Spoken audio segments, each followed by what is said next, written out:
আসসালামু আলাইকুম। সপ্তম শ্রেণীর প্রিয় বন্ধুরা, আশা করি তোমরা সবাই খুব ভালো আছো। তো তৃতীয় অধ্যায়ের ওয়ান শট ক্লাসে তোমাদের সবাইকে জানাই শুভেচ্ছা এবং স্বাগতম।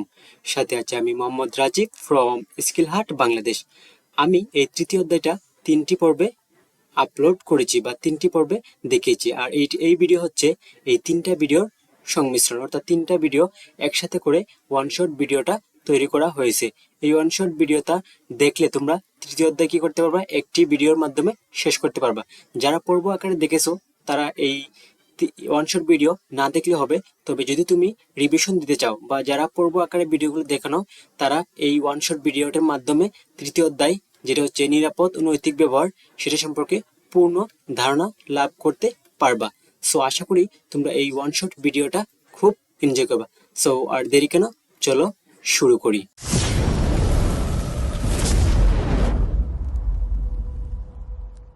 তৃতীয় অধ্যায়ের নাম হচ্ছে নিরাপদ নৈতিক ব্যবহার। অর্থাৎ বাস্তব জীবনে যেমন আমাদের নিরাপদ জীবনের বা নিরাপত্তার প্রয়োজন আছে এবং নৈতিকতার প্রয়োজন আছে, ঠিক তেমনি ইন্টারনেট জগতেও কি ইন্টারনেট ব্যবহার করার জন্য আমাদের কি নিরাপত্তা প্রয়োজন এবং অবশ্যই আমাদেরকে কি নৈতিকভাবে ব্যবহার করা উচিত। নৈতিকভাবে ইন্টারনেট ব্যবহার করা উচিত। আমরা যে কাজ বাস্তবে যদি আমরা ভালো কাজ করে থাকি, তখন আমরা ইন্টারনেটেও কি ভালো কাজ করবো অবশ্যই। যেই মন্দ কাজটা আমি বাস্তবে করি না, এই মন্দ কাজটা আমরা অবশ্যই ইন্টারনেটেও করব না। তো এই পাঠ শেষে আমরা কি কি জানবো দেখি একটু। এই যে এই অধ্যায় শেষে আমরা মাত্রাতিরিক্ত ইন্টারনেট ব্যবহার ক্ষতিকর দিকগুলো ব্যবহার করতে পারবো। এই যে যারা মাত্রাতিরিক্ত, অর্থাৎ তুমি যদি অতিরিক্ত কম্পিউটার ব্যবহার করো বা ইন্টারনেট ব্যবহার করো, তার জন্য তোমার যে ক্ষতি হতে পারে এগুলো জানবো। সামাজিক ক্ষেত্রে প্রভাব পড়তে পারে, অবশ্যই সামাজিক ক্ষেত্রে প্রভাব পড়ে। তথ্য যোগাযোগ প্রযুক্তি ব্যবহার সম্পর্কিত আইন ব্যাখ্যা করতে পারবো। এই তথ্য যোগাযোগ প্রযুক্তি শুধু ব্যবহার করলে হবে না, তার সম্পর্কে বিভিন্ন আইন আছে, এগুলো আমাদেরকে জানতে হবে। তারপর 4 নম্বর, নিরাপদ ও নৈতিক ব্যবহারের প্রয়োজনীয়তা ব্যাখ্যা করতে পারবো। 5 নম্বর, মাত্রাতিরিক্ত ইন্টারনেট ব্যবহারের পরিণতি সম্পর্কে কার্টুন আঁকতে পারবো। তো আমরা এই যে পার্ট 19 হচ্ছে সচেতন ব্যবহার। সবকিছুরই জন্য আমাদের কি থাকা উচিত? সচেতন থাকা উচিত। সচেতনতাই একটি কাজকে সুন্দরভাবে করতে সহায়তা করে। তাই আমরা যে কোনো কাজ করার আগে কি থাকবো? সচেতন থাকবো। এখন দেখি এখানে কি বলছে। তোমাকে যদি একটা ছোট ছুরি দিয়ে একটি গাছের ডাল কাটতে বলা হয়, তুমি সারাদিন চেষ্টা করে কুচিয়ে কুচিয়ে বড় জোর গাছের বাকল একটুখানি তুলতে পারবে, তার বেশি কিছু করতে পারবে না। এটাই তো স্বাভাবিক। মনে করো তোমাকে অনেক বড় গাছ দিল আর তোমাকে দেওয়া হলো একটা ছুরি দিয়ে কি আর গাছ কাটা যায়? অবশ্যই না। কিন্তু ছাগল দিয়ে যেমন হাল চাষ করা যায় না, ছাগল দিয়ে হাল চাষ করলে কি অনেক সময়ের প্রয়োজন হবে, হয়তো বা অল্প একটু হলে হতে পারবে। হাল চাষ করার জন্য অবশ্যই মহিষ বা গরুর প্রয়োজন পড়ে। কিন্তু তোমাকে যদি একটি ধারালো দা দেওয়া হয়, কয়েক কোপ দিয়েই তুমি গাছের ডালটা কেটে ফেলতে পারবে। এখানে একটা জিনিস লক্ষ্য করো, ছোট ছুরিটা যদি তুমি অসতর্কভাবে ব্যবহার করো, তোমার হাতে পায়ে বড় জোর একটু খোঁচা লাগতে পারে, কিন্তু ধারালো বা অসতর্কভাবে ব্যবহার করলে ভুল জায়গায় কূপ লেগে ভয়াবহ রক্তারক্তি হয়ে যেতে পারে। এই যে এখানে মানে সচেতন থাকতে হবে আমাদেরকে। ওকে, ছোট কাঠি থেকে ধারালো দায়ের ক্ষমতা অনেক বেশি, তাই সচেতন ভাবে সেটা ব্যবহার করে অনেক বড় কাজ করা যাবে, কিন্তু অসচেতন ভাবে সেটা ব্যবহার করলে অনেক বড় বিপদ হয়ে যেতে পারে। এটা সবসময় মনে রাখবে, জীবনের সবকিছুর বেলাতেও এটা সত্যি। এই যে শুধু যে এই একটা ক্ষেত্রে এটা মনে রাখবা এটা না, জীবনের প্রতিটা ক্ষেত্রে এই জিনিসটা মনে রাখবা। প্রতিটা কাজ কিভাবে করবা? সতর্কতা এবং সাবধানতার সাথে করবা। সবচেয়ে বেশি সত্যি এটা এটা তথ্য প্রযুক্তির বেলায়। প্রযুক্তির ক্ষমতা কত সেটা নিশ্চয়ই তুমি এখন অনুমান করতে শুরু করছো। তাই তুমি নিশ্চয়ই বুঝতে পারছো এটাকে ভুল করে ব্যবহার করলে অনেক বড় সর্বনাশ হয়ে যেতে পারে। এই যে তুমি যদি সারাদিন টিকটক দেখতে থাকো তাহলে তোমার পড়াশোনার কি 12টা বাজবে। তুমি যদি সারাদিন ফেসবুক ইউজ করতে থাকো তাহলে তোমার পড়াশোনার কি হবে? ক্ষতি হবে।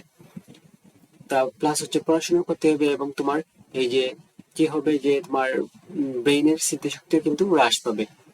এই যে এখানে একটা ছবি দেখাইছে, সবার চোখের আড়াল থেকে ইন্টারনেট ব্যবহার করা যাবে না। কেন যাবে না? কারণ আমরা এই যে যদি আমরা সবার সামনে ইন্টারনেট ব্যবহার করি, তখন আমরা ভালো জিনিসগুলো দেখি। আর যখন কি সবার সামনে আমরা একা একা ইন্টারনেট ইউজ করি, তখন কিন্তু আমরা ভালো মন্দ দুইটাই দেখে থাকি, কারণ পাশে কেউ থাকে না। তো সবার উচিত সবার সামনে ইন্টারনেট ব্যবহার করা। কারণ আমরা সবার সামনে ইন্টারনেট ব্যবহার করলে আমরা মন্দ কাজগুলো ইন্টারনেটে করব না, কারণ আমাদেরকে বড়রা বা ছোটরা কিছু মনে করতে পারে, প্লাস কিছু আদেশও দিতে পারে যেন এগুলা না করি। কাজেই প্রথমে আমাদের একটা জিনিস খুব ভালো করে শিখে নিতে হবে, আমরা কম্পিউটার, ইন্টারনেট, তথ্য প্রযুক্তি ব্যবহার করব, কিন্তু সেটি ব্যবহার করব খুব সচেতন ভাবে, যেন কখনো কোনো সমস্যা না হতে পারে। অনেক অনেকের অনেকের কাছেই কম্পিউটারের মূল ব্যবহার হয়ে দাঁড়িয়েছে ইন্টারনেট ব্যবহার। এই ইন্টারনেটে পৃথিবীর সব কম্পিউটার যুক্ত আছে।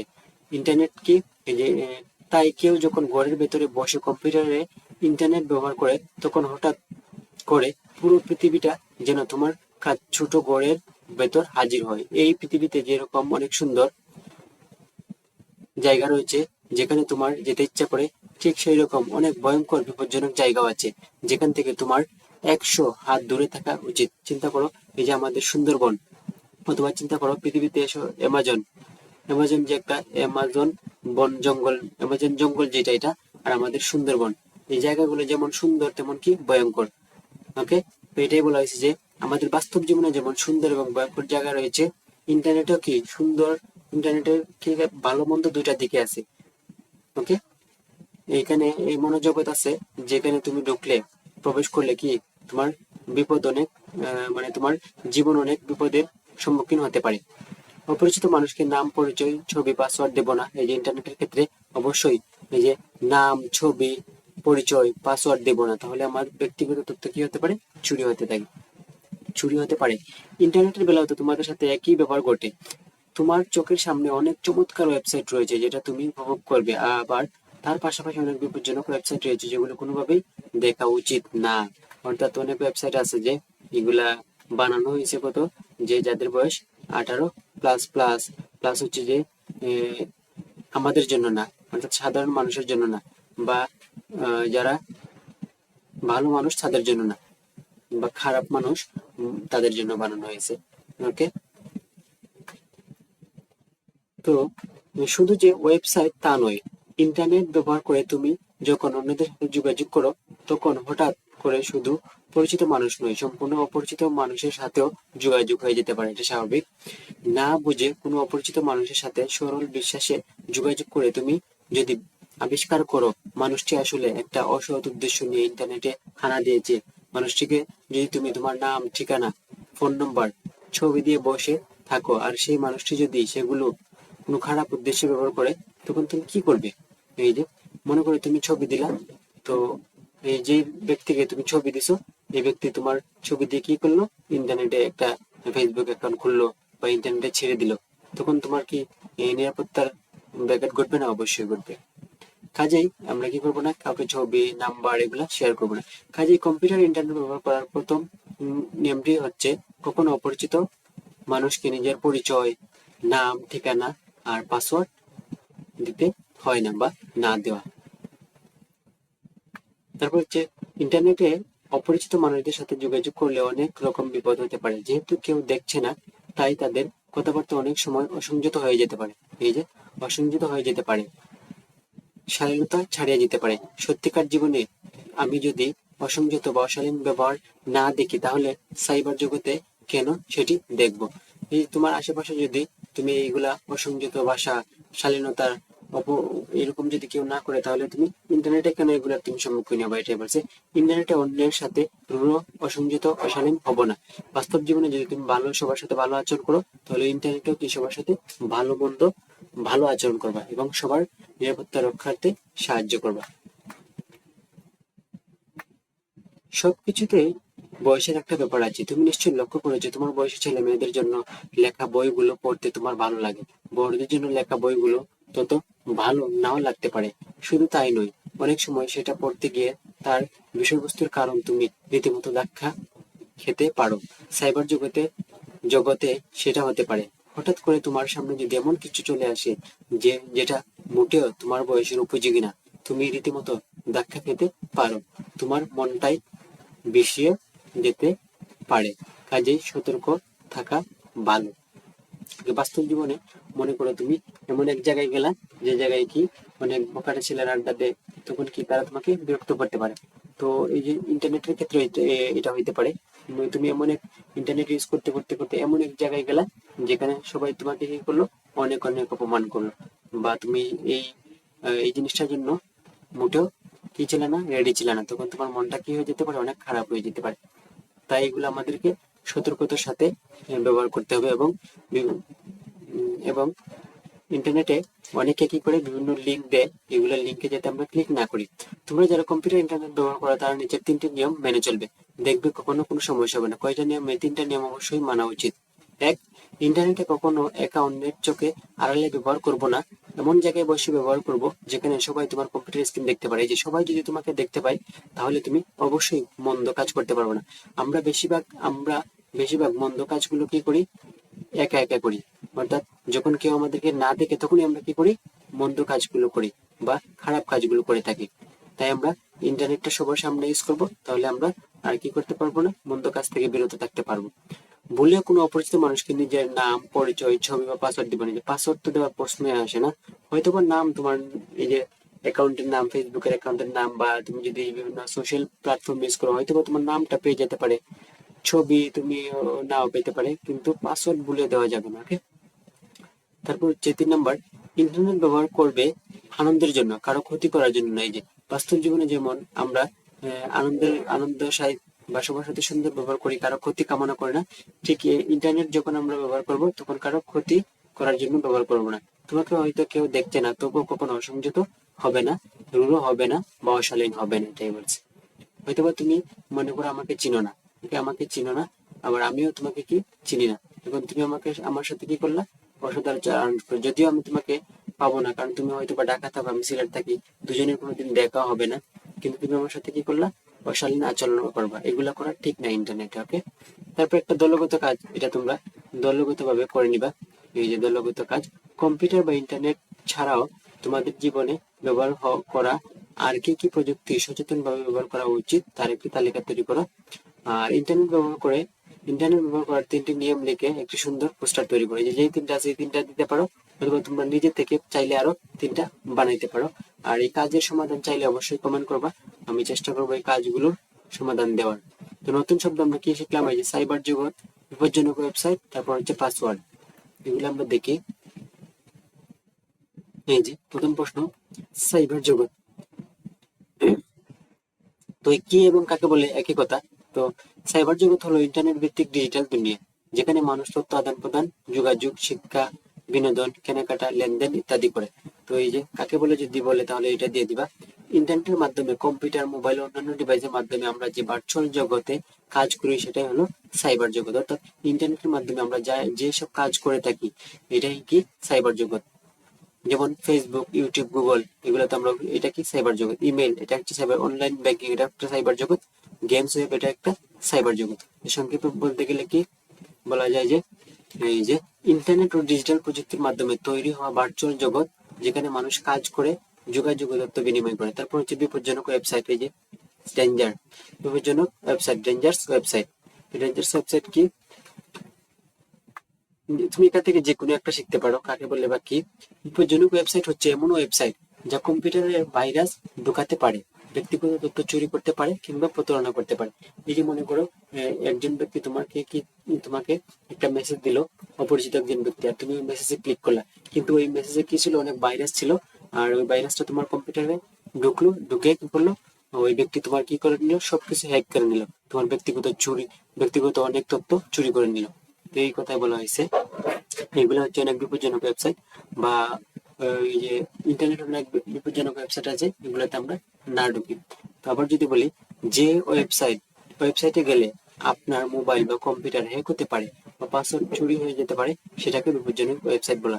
যেমন অচেনা লিঙ্ক বা পপ আপ। তারপর হচ্ছে .exe.apk ডাউনলোড দিতে চায়। ওকে।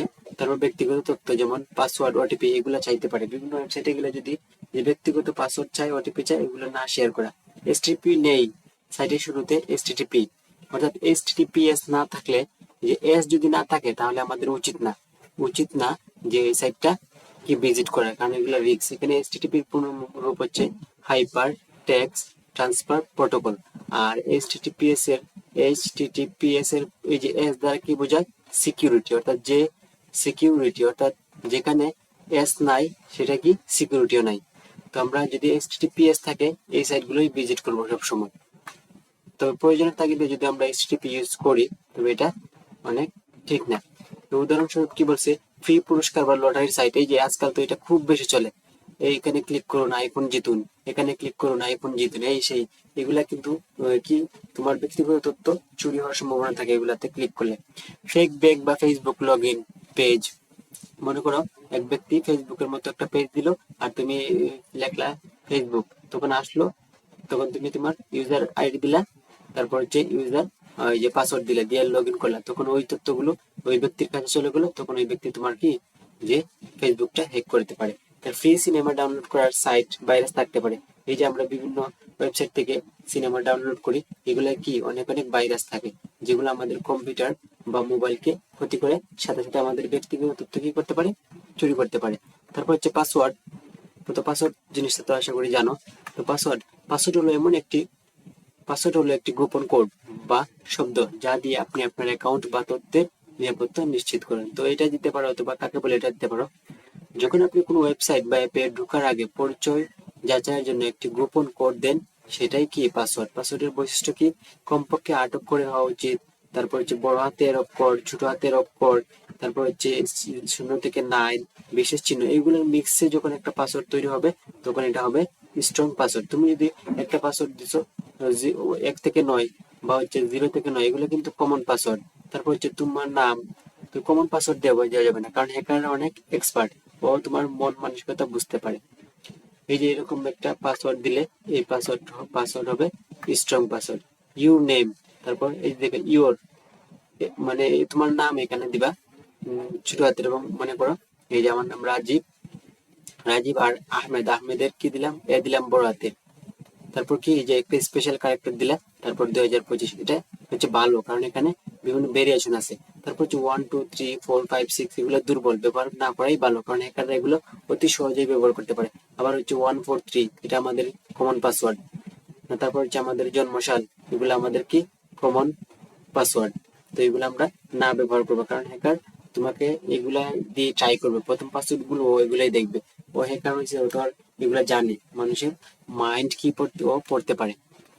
তারপর হচ্ছে নিরাপদ থাকার টিপস, এই যে নিরাপদ কিভাবে থাকবা, অপরিচিত লিঙ্কে ক্লিক না করা, শক্তিশালী পাসওয়ার্ড ব্যবহার করা, অ্যান্টিভাইরাস ব্যবহার করা, ওয়েবসাইটে HTTPS আছে কিনা তা দেখা। যদি HTTPS থাকে তাহলে এটা আমরা ভিজিট করব, HTTPS যদি না থাকে তাহলে এটা না ব্যবহার করাই ভালো। তো এই তো ছিল পার্ট 19 নিয়ে আলোচনা। পার্ট 20 থেকে 22, আসক্তি। এখন আমরা আসক্তি কি জিনিস তা নিয়ে পড়াশোনা করব বা জানবো। কোনো কিছু, কোনো কাজ যদি আমরা অতিরিক্ত মাত্রায় করি এবং যেটা আমরা ছাড়তে পারি না, তাই মূলত আসক্তি। তো দেখি এখানে কি বলছে। 2009 সালে চীন দেশে দুজনকে গ্রেপ্তার করা হয় সম্পর্কে তারা স্বামী স্ত্রী। কত সালে? এই যে 2009 সালে, সালটা মনে রাখবা। তাদেরকে গ্রেপ্তার করা হয়েছে কারণ তারা তাদের ছেলে মেয়েদেরকে বিক্রি করে দিয়েছে। সব মিলে ভিন্ন ভিন্ন সময়ে তারা তাদের কয়জন, 3জন ছেলে মেয়েকে বিক্রি করেছে আনুমানিক $9,000। কত ডলারে? এই যে $9,000। কত সালে? 2009 সালে ছেলে মেয়ে বিক্রি করছে কয়জন? 3জন। কত ডলারে? $9,000। এই টাকা যদি বাংলাদেশে হিসাব করো, অনেক টাকা। তোমরা যারা খবরের কাগজ পড়ো, মাঝে মাঝে আমাদের দেশে হয়তো এরকম খবর তোমাদের চোখে পড়েছে, যেখানে কোনো একজন অসহায় মা নিজের সন্তানদের মানুষ করার সামর্থ্য নেই বলে কিছু অর্থের বিনিময়ে অন্য কাউকে তার নিজের সন্তানকে দিয়ে দিচ্ছে। এই যে আমরা পালক সন্তান বলি যাকে আর কি, আমাদের বাংলাদেশে তো মনে হয় এটা পালক নামে পরিচিত।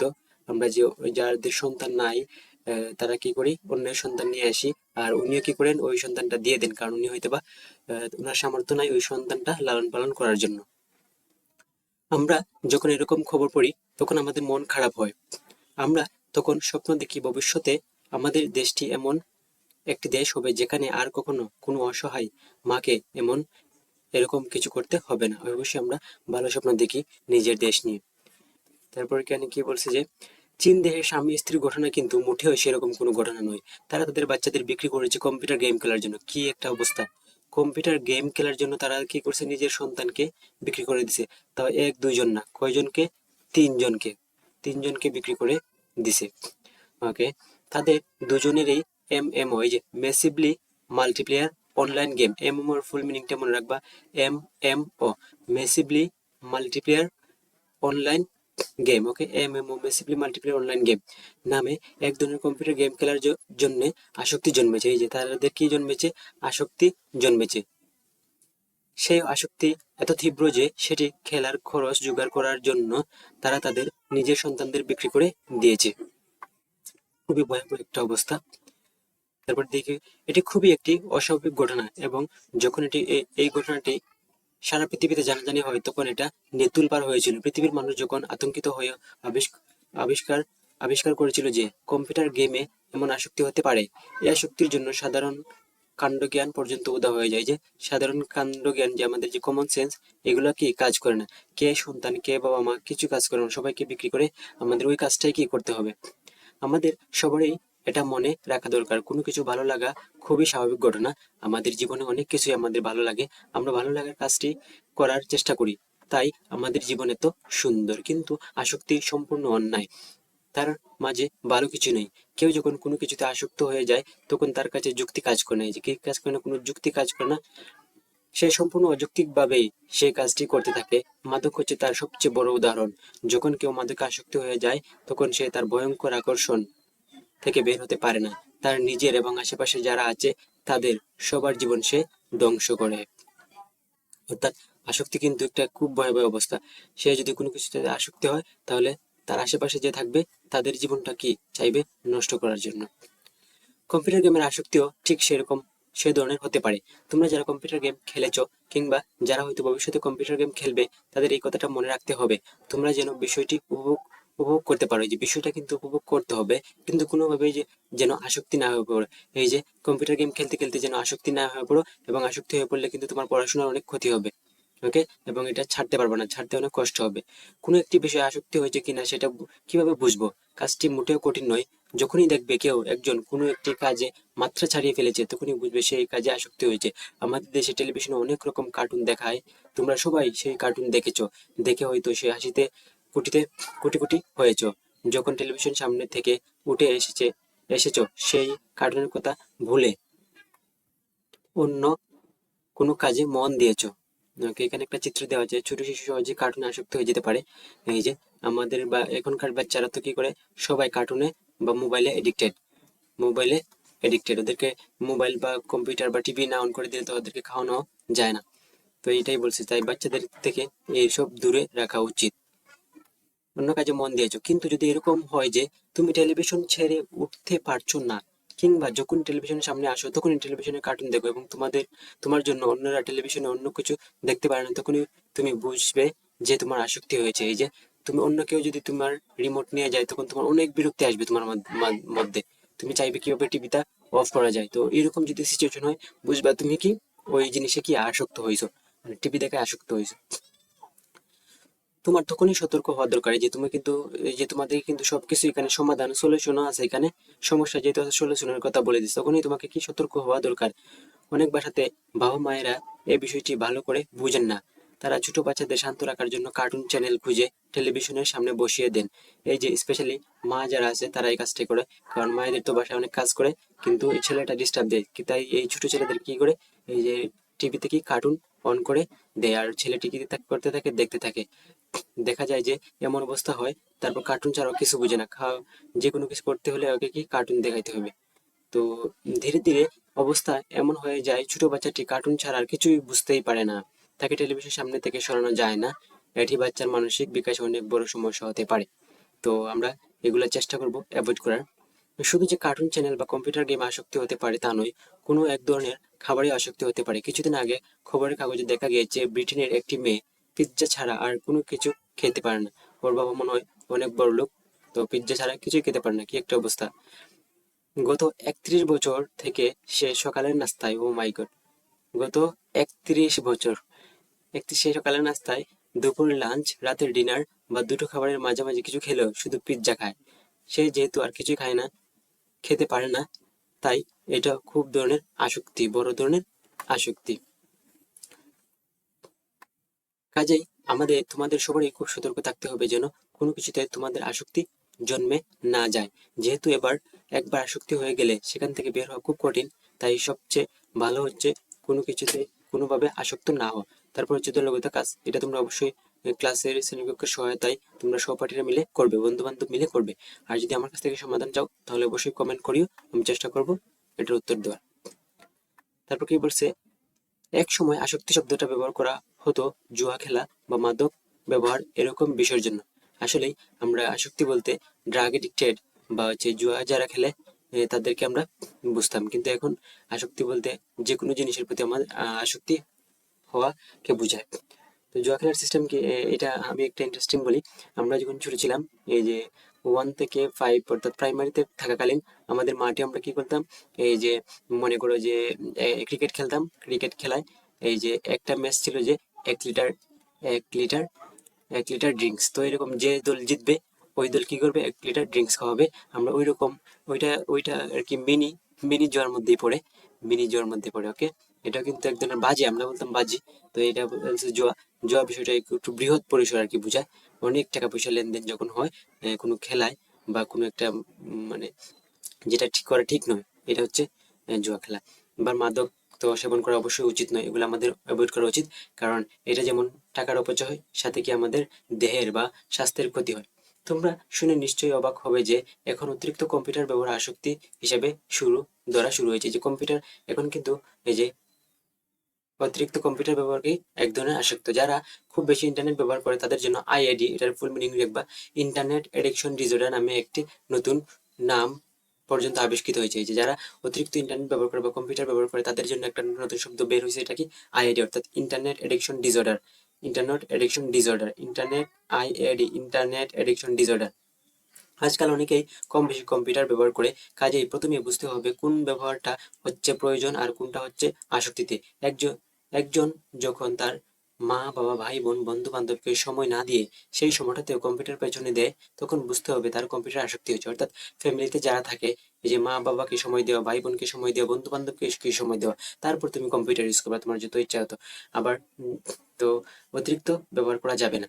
যখন কম্পিউটার আসক্তি হবে তখন দেখা যাবে তার কাজকর্মে ক্ষতি হচ্ছে, লেখাপড়ায় সমস্যা হচ্ছে। যখন আসক্তি আরো বেড়ে যাবে তখন দেখা যাবে মানুষটি ঠিক মতো না ঘুমিয়ে সেই সময় কম্পিউটারের পেছনে বসে আছে। এই যে আর না ঘুমালে কি, না ঘুমালে কিন্তু শরীরের কি হবে, ক্ষতি হবে। তখন তার স্বাস্থ্যের ক্ষতি হতে শুরু করে। যেহেতু কম্পিউটার নিয়ে সাধারণ মানুষের খুব ভালো ধারণা নেই, তাই অনেক সময় বাবা মায়েরা কম্পিউটার আসক্তির ব্যাপারটা বুঝতে পারেন না। এই যেখানে দেখাই যাইতেছে দুইটা চিত্র দেওয়া। আমরা কম্পিউটার ব্যবহার করব কিন্তু কম্পিউটার যেন আমাদের ব্যবহার করতে না পারে, খুবই একটা গুরুত্বপূর্ণ। আমরা কম্পিউটার ব্যবহার করব কিন্তু কম্পিউটার যেন আমাদের ব্যবহার করতে না পারে। দেখা যায় কি আমরা যখন এডিক্টেড হয়ে যাই তখন কম্পিউটারই আমাদেরকে কি করে, ব্যবহার করে। তো এখানে আমরা কম্পিউটার ব্যবহার করতেছি আর এখানে কি হইতেছে, কম্পিউটার আমাদেরকে ব্যবহার করতেছে। তারপর কি বলছে যে কোনো কিছুর বাড়াবাড়ি ভালো নয়, কম্পিউটার ব্যবহারেরও নয়, এটি সবাইকে বুঝতে হবে। কম্পিউটার আসক্তির কুফল কি হতে পারে, কিছু কিছু বিষয় খুব স্পষ্ট। কম বয়সী ছেলে মেয়েদের বেড়ে ওঠার জন্য মাঠে ঘাটে ছুটাছুটি করতে হয়, খেলতে হয়। যে সময়টা খেলার মাঠে ছুটাছুটি করে খেলার কথা, সেই সময়টাতে তারা যদি ঘরের কোনায় কম্পিউটারের সামনে মাথা গুজে বসে থাকে তাহলে সেটা তার জন্য মোটেই ভালো একটি ব্যাপার নয়। অবশ্যই তুমি যদি খেলাধুলা করো তোমার শরীরের স্বাস্থ্য এবং মানসিক বিকাশ হবে। এখন তুমি যদি শুধু কম্পিউটারের সামনে বসে থাকো তাহলে তোমার এই যে শরীর স্বাস্থ্যের ক্ষতি হবে, সাথে সাথে তোমার চোখেরও কি হবে, ক্ষতি হবে। যার কারণে দেখবা এখন ছোট বাচ্চারা কি করে, অধিকাংশ ছোট বাচ্চাদের কি লাগে, চশমা লাগে। এই যে অতিরিক্ত এই যে কম্পিউটার দেখে, মোবাইল দেখে, তার জন্য মোটেই ভালো ব্যাপার নয়। যারা সত্যিকার ভাবে কম্পিউটার আসক্ত হয়ে যায়, দেখা যায় তারা কম্পিউটারের বাইরে চিন্তাও করতে পারে না। তারা শুধু সে তারা শুধু যে সেটা নিয়ে সময় কাটায় তা নয়, সেটার পেছনে নিজের কিংবা বাবা মায়ের টাকাও কি খরচ করতে শুরু করে। যে কোনো আসক্তির জন্য একটা কথা সত্যি, একবার কোনো কিছুতে আসক্ত হয়ে যাওয়ার পর সেটা থেকে বের হওয়া খুব কঠিন। কাজেই তোমাদের বয়সী ছেলে মেয়েদের সবারই জানতে হবে কম্পিউটার খুব চমৎকার একটা যন্ত্র, তার ব্যবহার যেন হয় প্রয়োজনে, কখনোই যেন তা আসক্তিতে জন্মে জন্মে না যায়। তো কম্পিউটার ব্যবহার করবা, তো এটা যেন কখনোই আসক্তিতে না হোক, পড়াশোনার জন্য ক্ষতি না হয়। এবং আত্মীয় স্বজন বাবা মাকে সময় দিয়ে কম্পিউটার ইউজ করবা, বন্ধু বান্ধবের সাথে খেলাধুলা করার পর কম্পিউটার ইউজ করবা। কখনো যদি সত্যি সত্যি আসক্তি জন্মে যায় তখন সেখান থেকে তাকে বের করে আনার জন্য সবারই একটা দায়িত্ব থাকে। সেজন্য যে মানুষটির কম্পিউটার আসক্তি জন্মেছে তাকে কম্পিউটারের বাইরের জগৎ থেকে আনন্দ পাওয়া শিখিয়ে দিতে হবে। সবচেয়ে সুন্দর বিষয় হচ্ছে খেলাধুলা। এই যে মনে করো তোমার বাসায় তোমার ছোট ভাই একদম ছোট ভাই, ওকে কম্পিউটার আসক্তি হয়ে গেছে।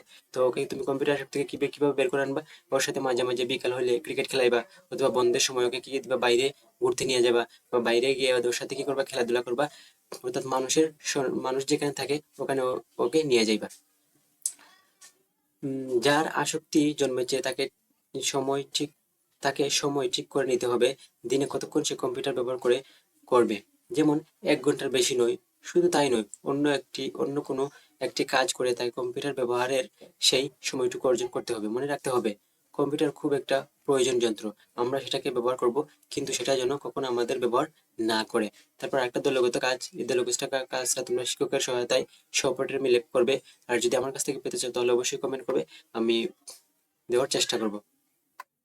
তারপর আজকাল তথ্য প্রযুক্তির জগতে নতুন এক ধরনের আসক্তি দেখা দিয়েছে, সেটার নাম হচ্ছে সামাজিক যোগাযোগ নেটওয়ার্ক। এই যে সামাজিক যোগাযোগ নেটওয়ার্ক, এটা বলা যায় আহ, আমি তুমি আমি নিজেও কি এডিক্টেড, দেখা যায় যে সারাদিন আজাইরা কোনো কাজ নাই, স্ক্রল করতে থাকি ফেসবুকে, ইনস্টাগ্রামে, তারপর ইউটিউবে, কোনো কাজ নাই।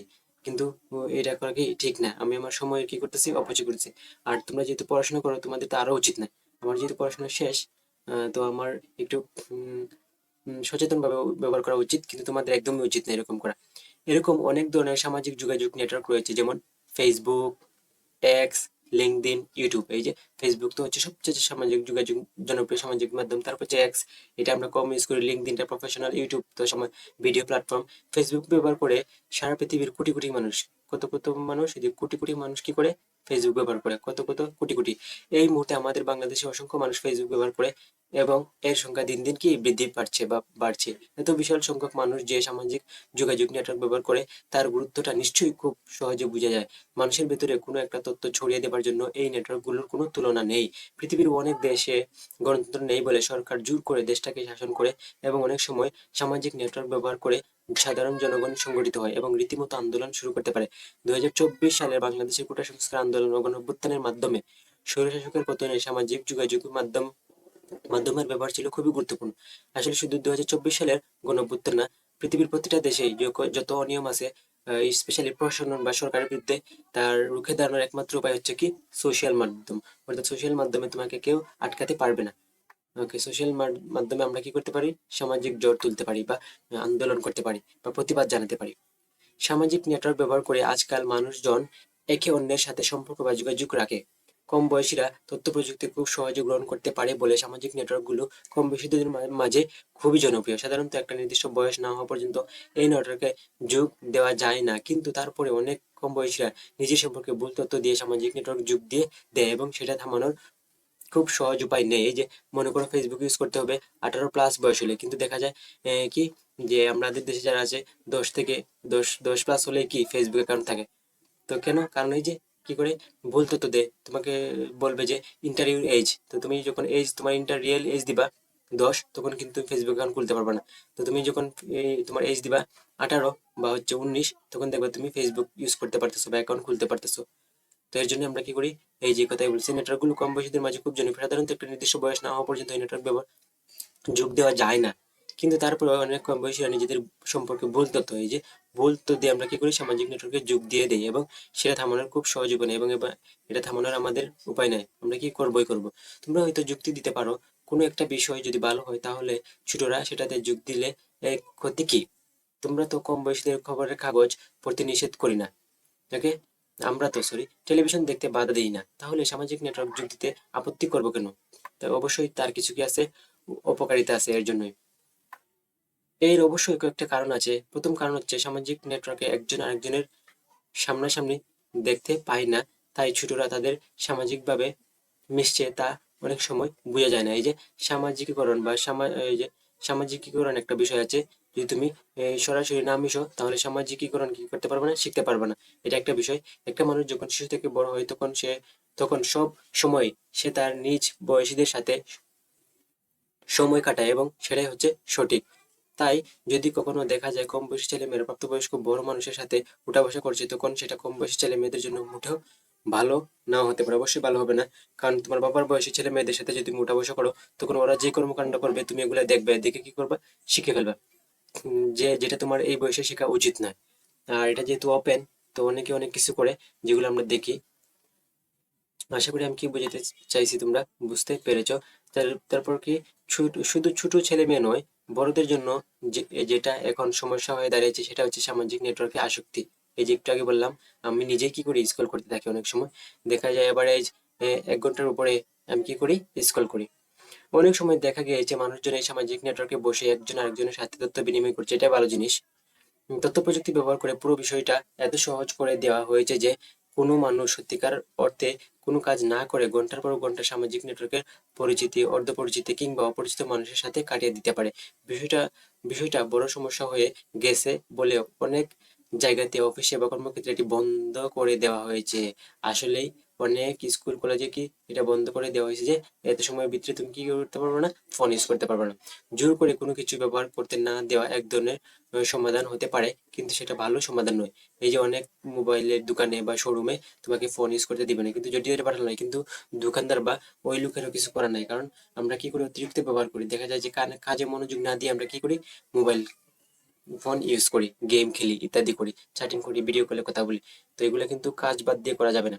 ভালো সমাধান হচ্ছে যখন কোনো মানুষ তার নিজের বিচার বিবেচনা বুদ্ধি দিয়ে কোনো কিছু পরিমিত ভাবে করে, আসক্ত হয়ে বিবেক বিবেকহীনভাবে তা করে না।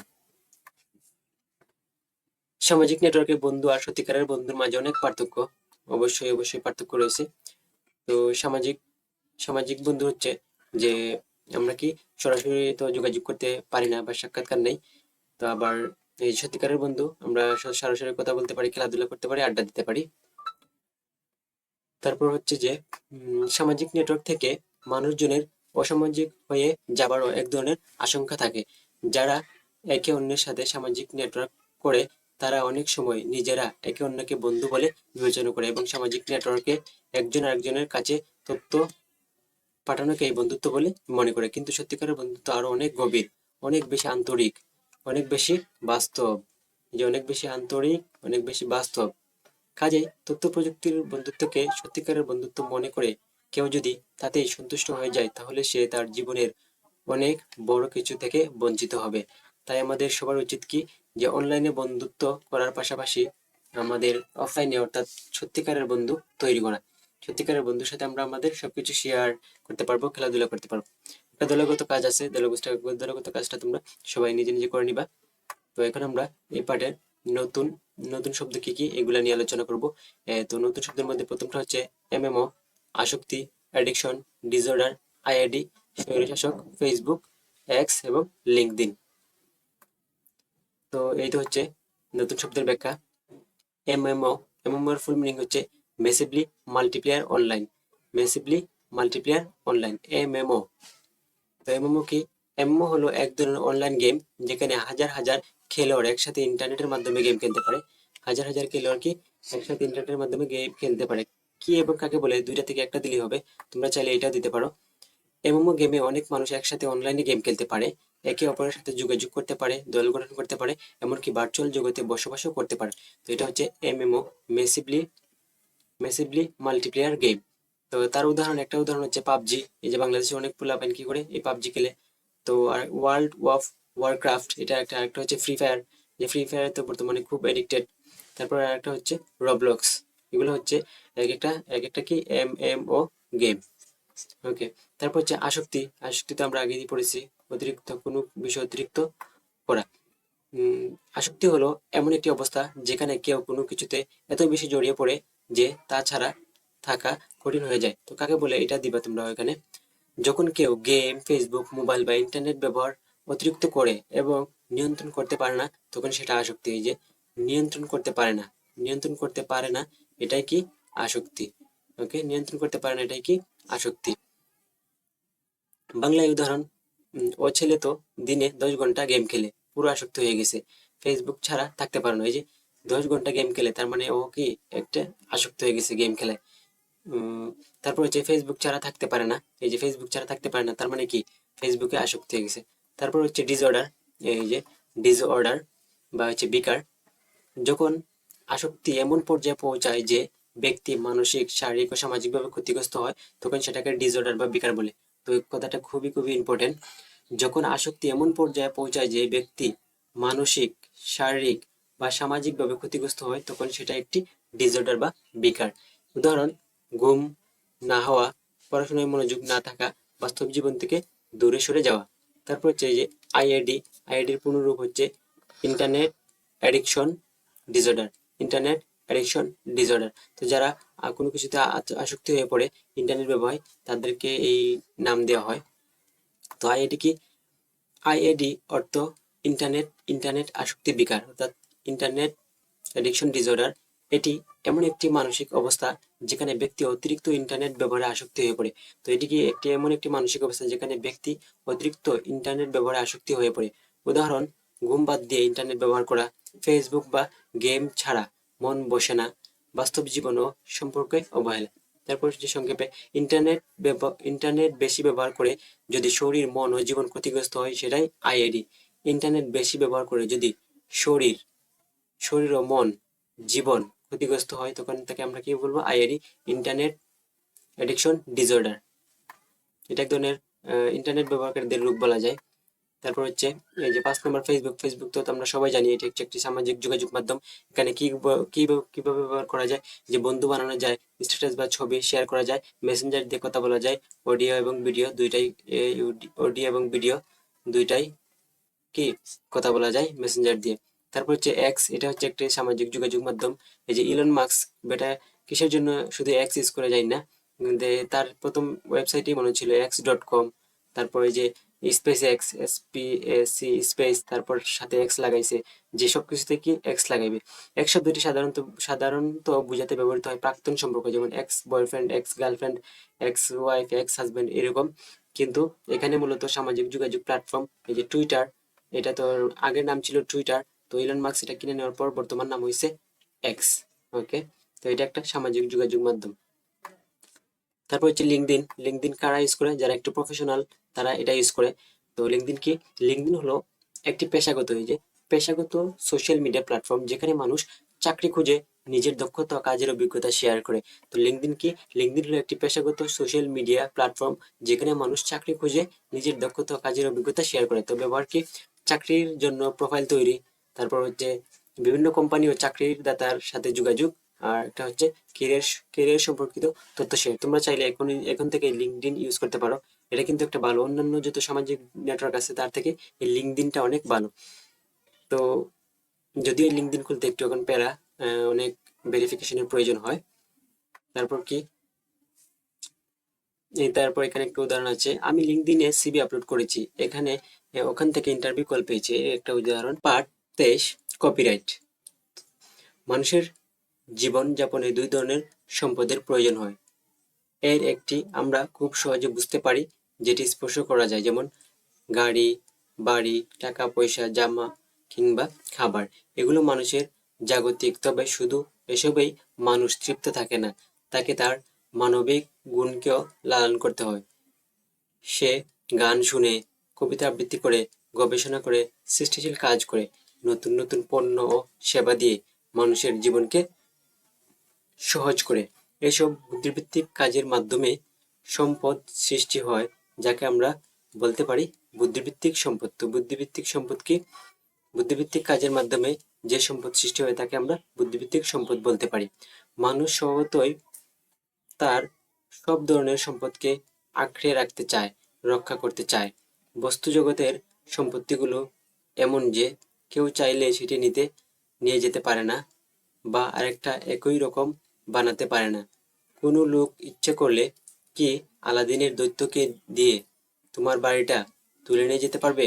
পারবে না, কারণ সেটি একদিকে সম্ভব নয়, আবার অন্যদিকে আইনও সেটা করতে দিবে না। অথচ ধরো তুমি সুন্দর একটি গান লিখে সেটিতে সুর করলে, তারপর তোমার বন্ধুদের শোনালে, তখন তোমার বন্ধুদের একজন ইচ্ছে করলে সেটি অন্যদের কাছে নিজের গান বলে চালিয়ে দিতে পারে, আবার নিজের নামে দাবি না করলেও, এমনকি তোমার অনুমতি ছাড়া সেটি সে বিভিন্ন স্থানে গাইতে পারে। তুমি একটা সুন্দর কবিতা লিখলে, সেটিও কেউ অন্য একজন তোমার অনুমতি ছাড়া কোথাও ছাপিয়ে দিতে পারে। এরকম যদি হয় তাহলে সেটি সমাজের জন্য সুন্দর হয় না, কারণ এর ফলে যারা সৃজনশীল কাজ করে তারা তাদের কাজের যথাযথ স্বীকৃতি পায় না। এমনকি এর জন্য যদি তাদের কোনো আর্থিক লাভ হওয়ার কথা থাকে সেটা হয় না। ওকে,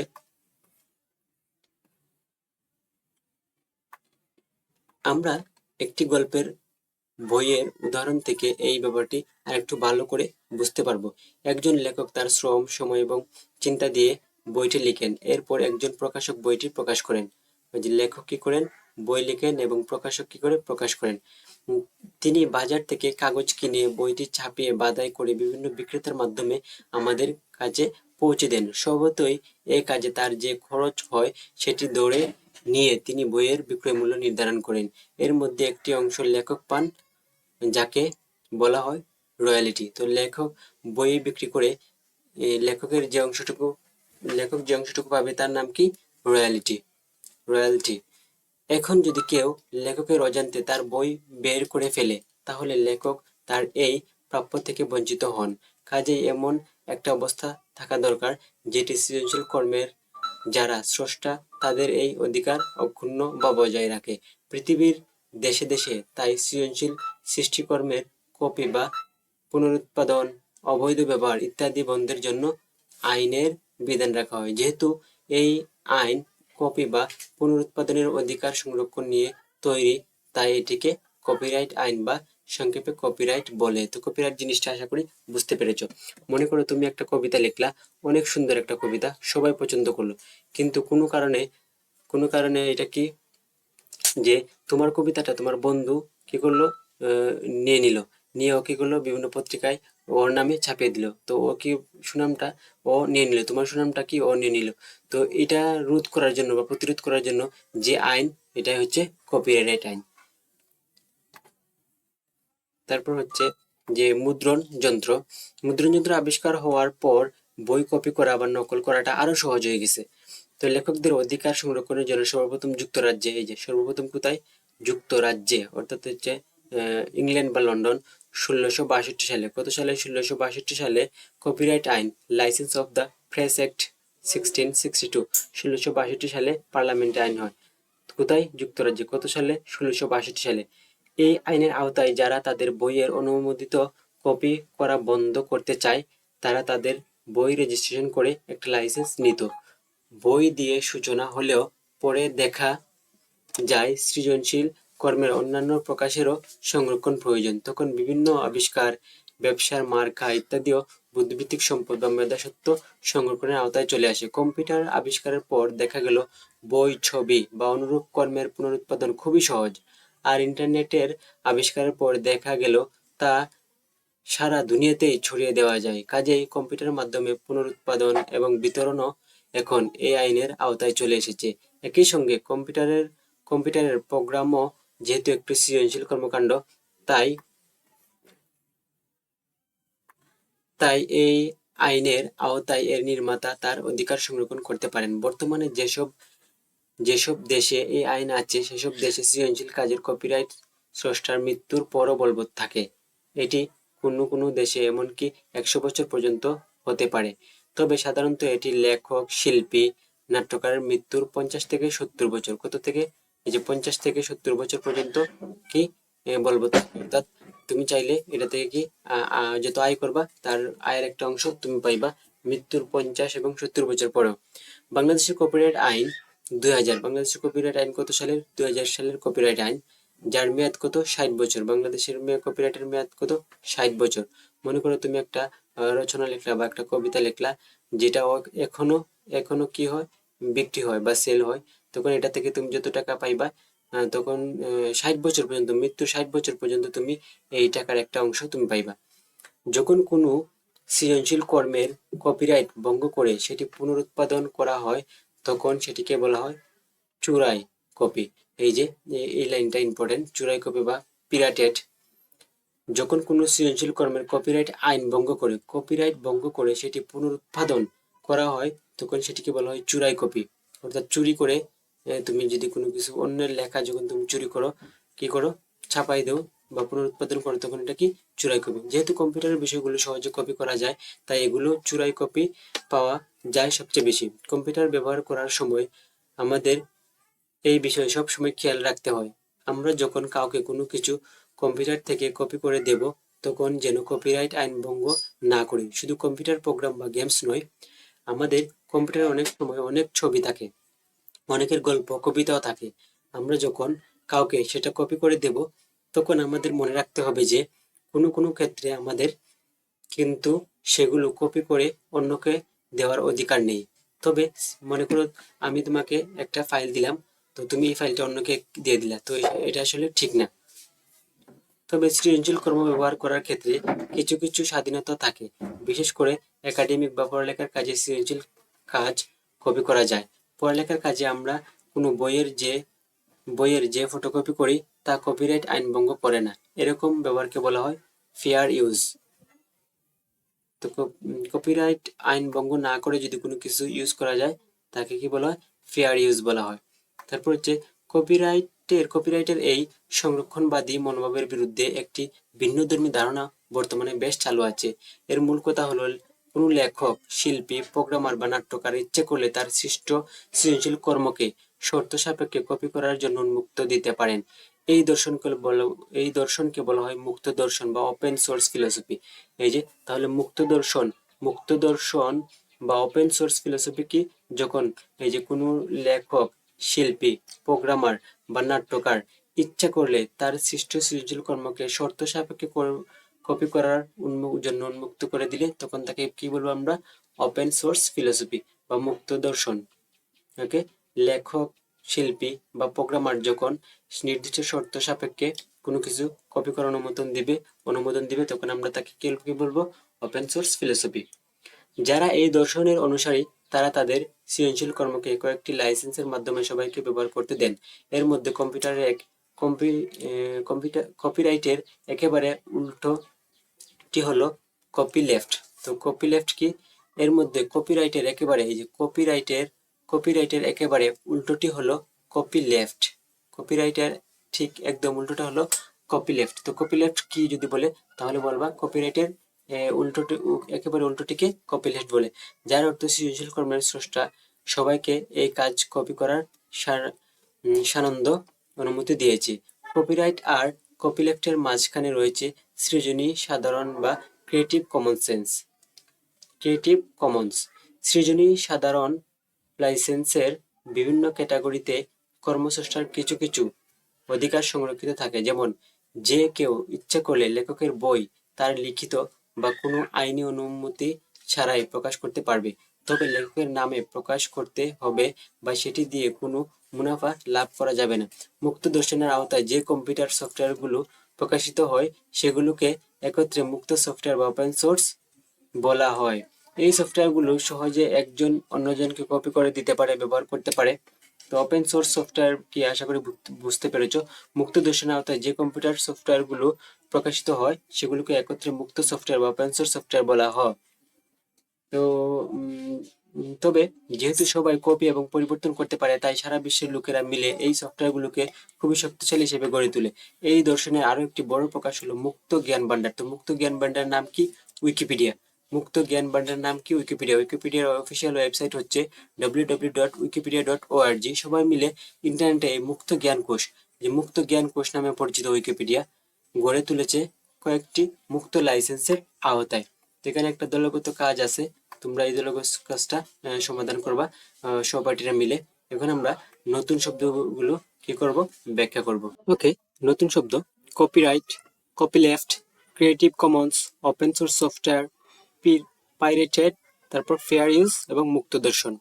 তো প্রথমে আমরা দেখব কি কপিরাইট। এই যে কি এবং কাকে বলে দুইটা একই, তোমাদের যেটা ভালো মনে হয় এটা ইউজ করবা। যখন কেউ নিজের তৈরি কিছু রক্ষা করার জন্য আইনি অধিকার পায় তখন তাকে কপিরাইট বলে। তোমার কোনো কিছুর অধিকার যখন তুমি নিজেই বরাদ্দ করার জন্য যে আইন করবা সেটাই হচ্ছে কপিরাইট আইন। অর্থাৎ যখন কেউ নিজের তৈরি কিছু রক্ষা করার জন্য আইনি অধিকার পায় তখন তাকে কি কপিরাইট বলে। যেমন তুমি কোনো গান বানালে সেটা কপিরাইট করলে অন্য কেউ সেটা অনুমতি ছাড়া ব্যবহার করতে পারবে না। ওকে, তারপর হচ্ছে কপি লেফট। কপি লেফট হচ্ছে অনেকটা কপিরাইটের বিপরীতের মতো। কপি লেফট, এই যে কপি লেফট হলো এমন একটি ধারণা যেখানে কেউ নিজের তৈরি কিছু সবার জন্য উন্মুক্ত করে দেয়, কিন্তু শর্ত থাকে যে এটি ব্যবহার করবে তাকেও মুক্ত রাখতে হবে।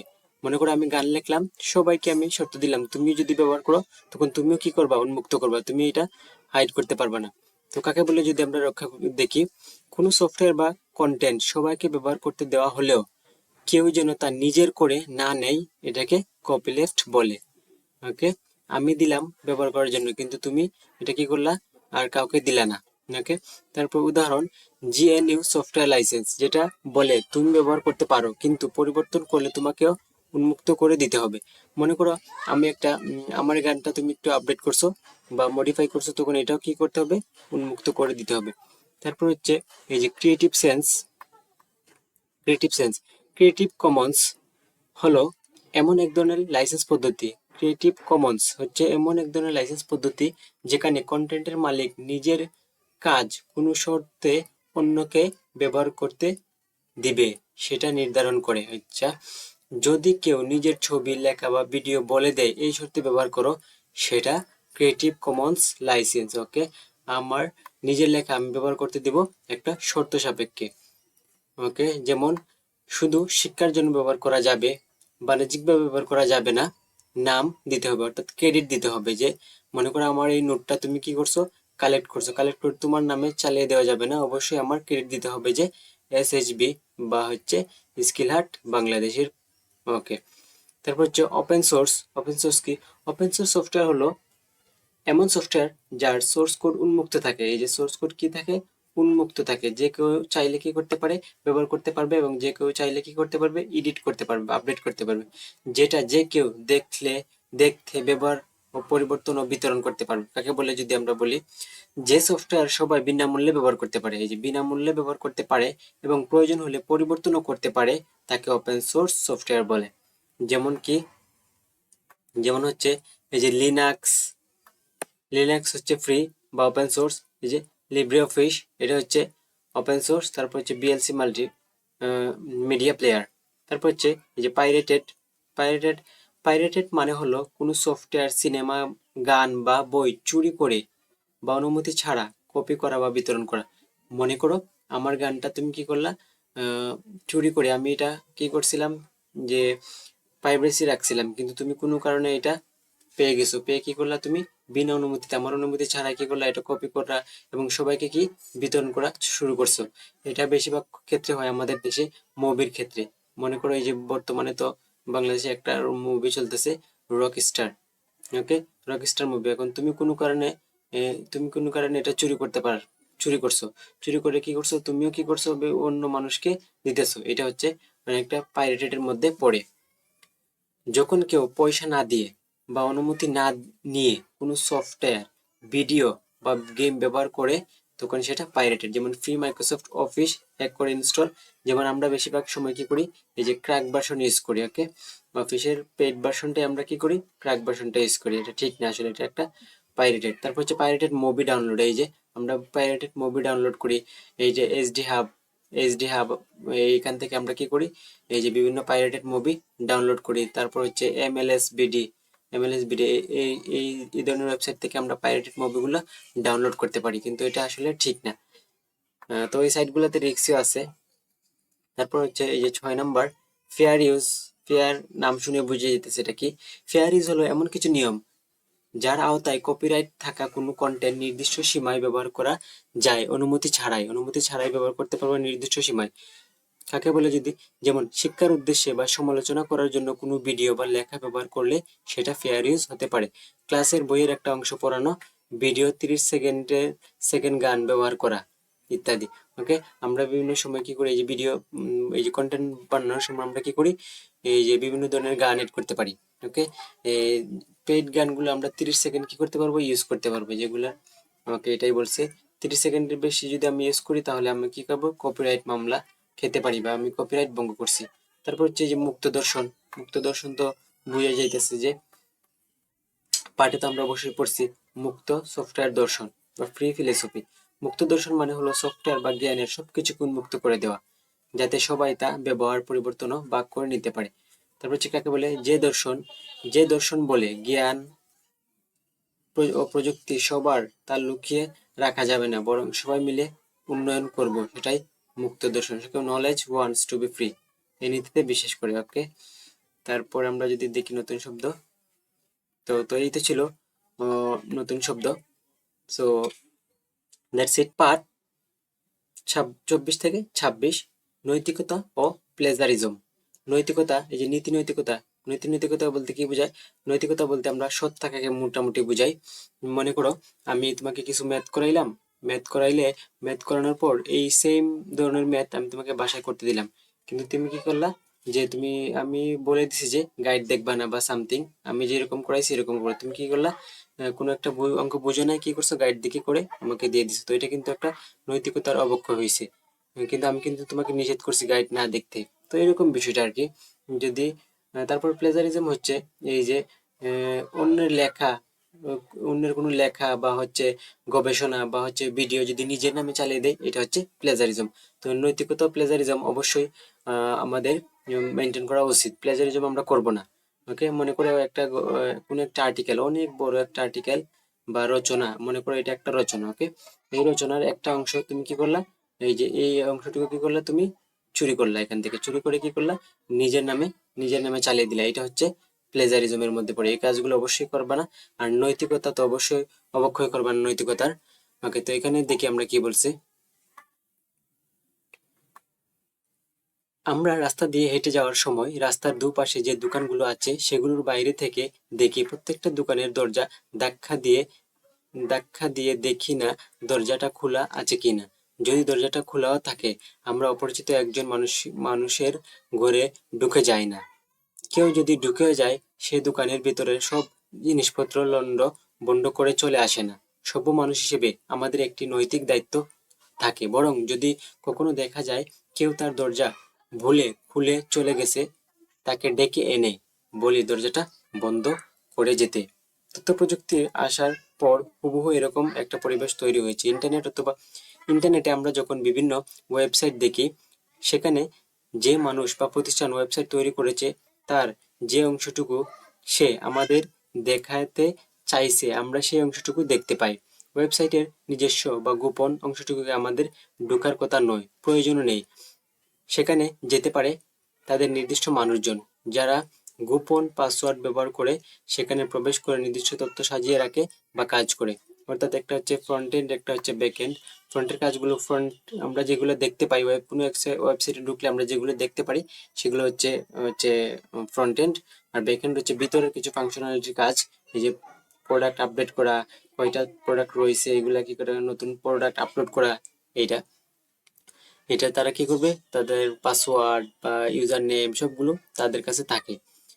যাদের সেখানে যাবার অনুমতি নেই, তারা কিন্তু সেখানে ঢোকার চেষ্টা করতে পারে। এই যে অনেক এই যে বাস্তব জীবনে যেমন অসাধু বা অসৎ ব্যক্তি আছে, ঠিক ইন্টারনেট ব্যবহারের কিছু মানুষ আছে অসৎ এবং অসাধু।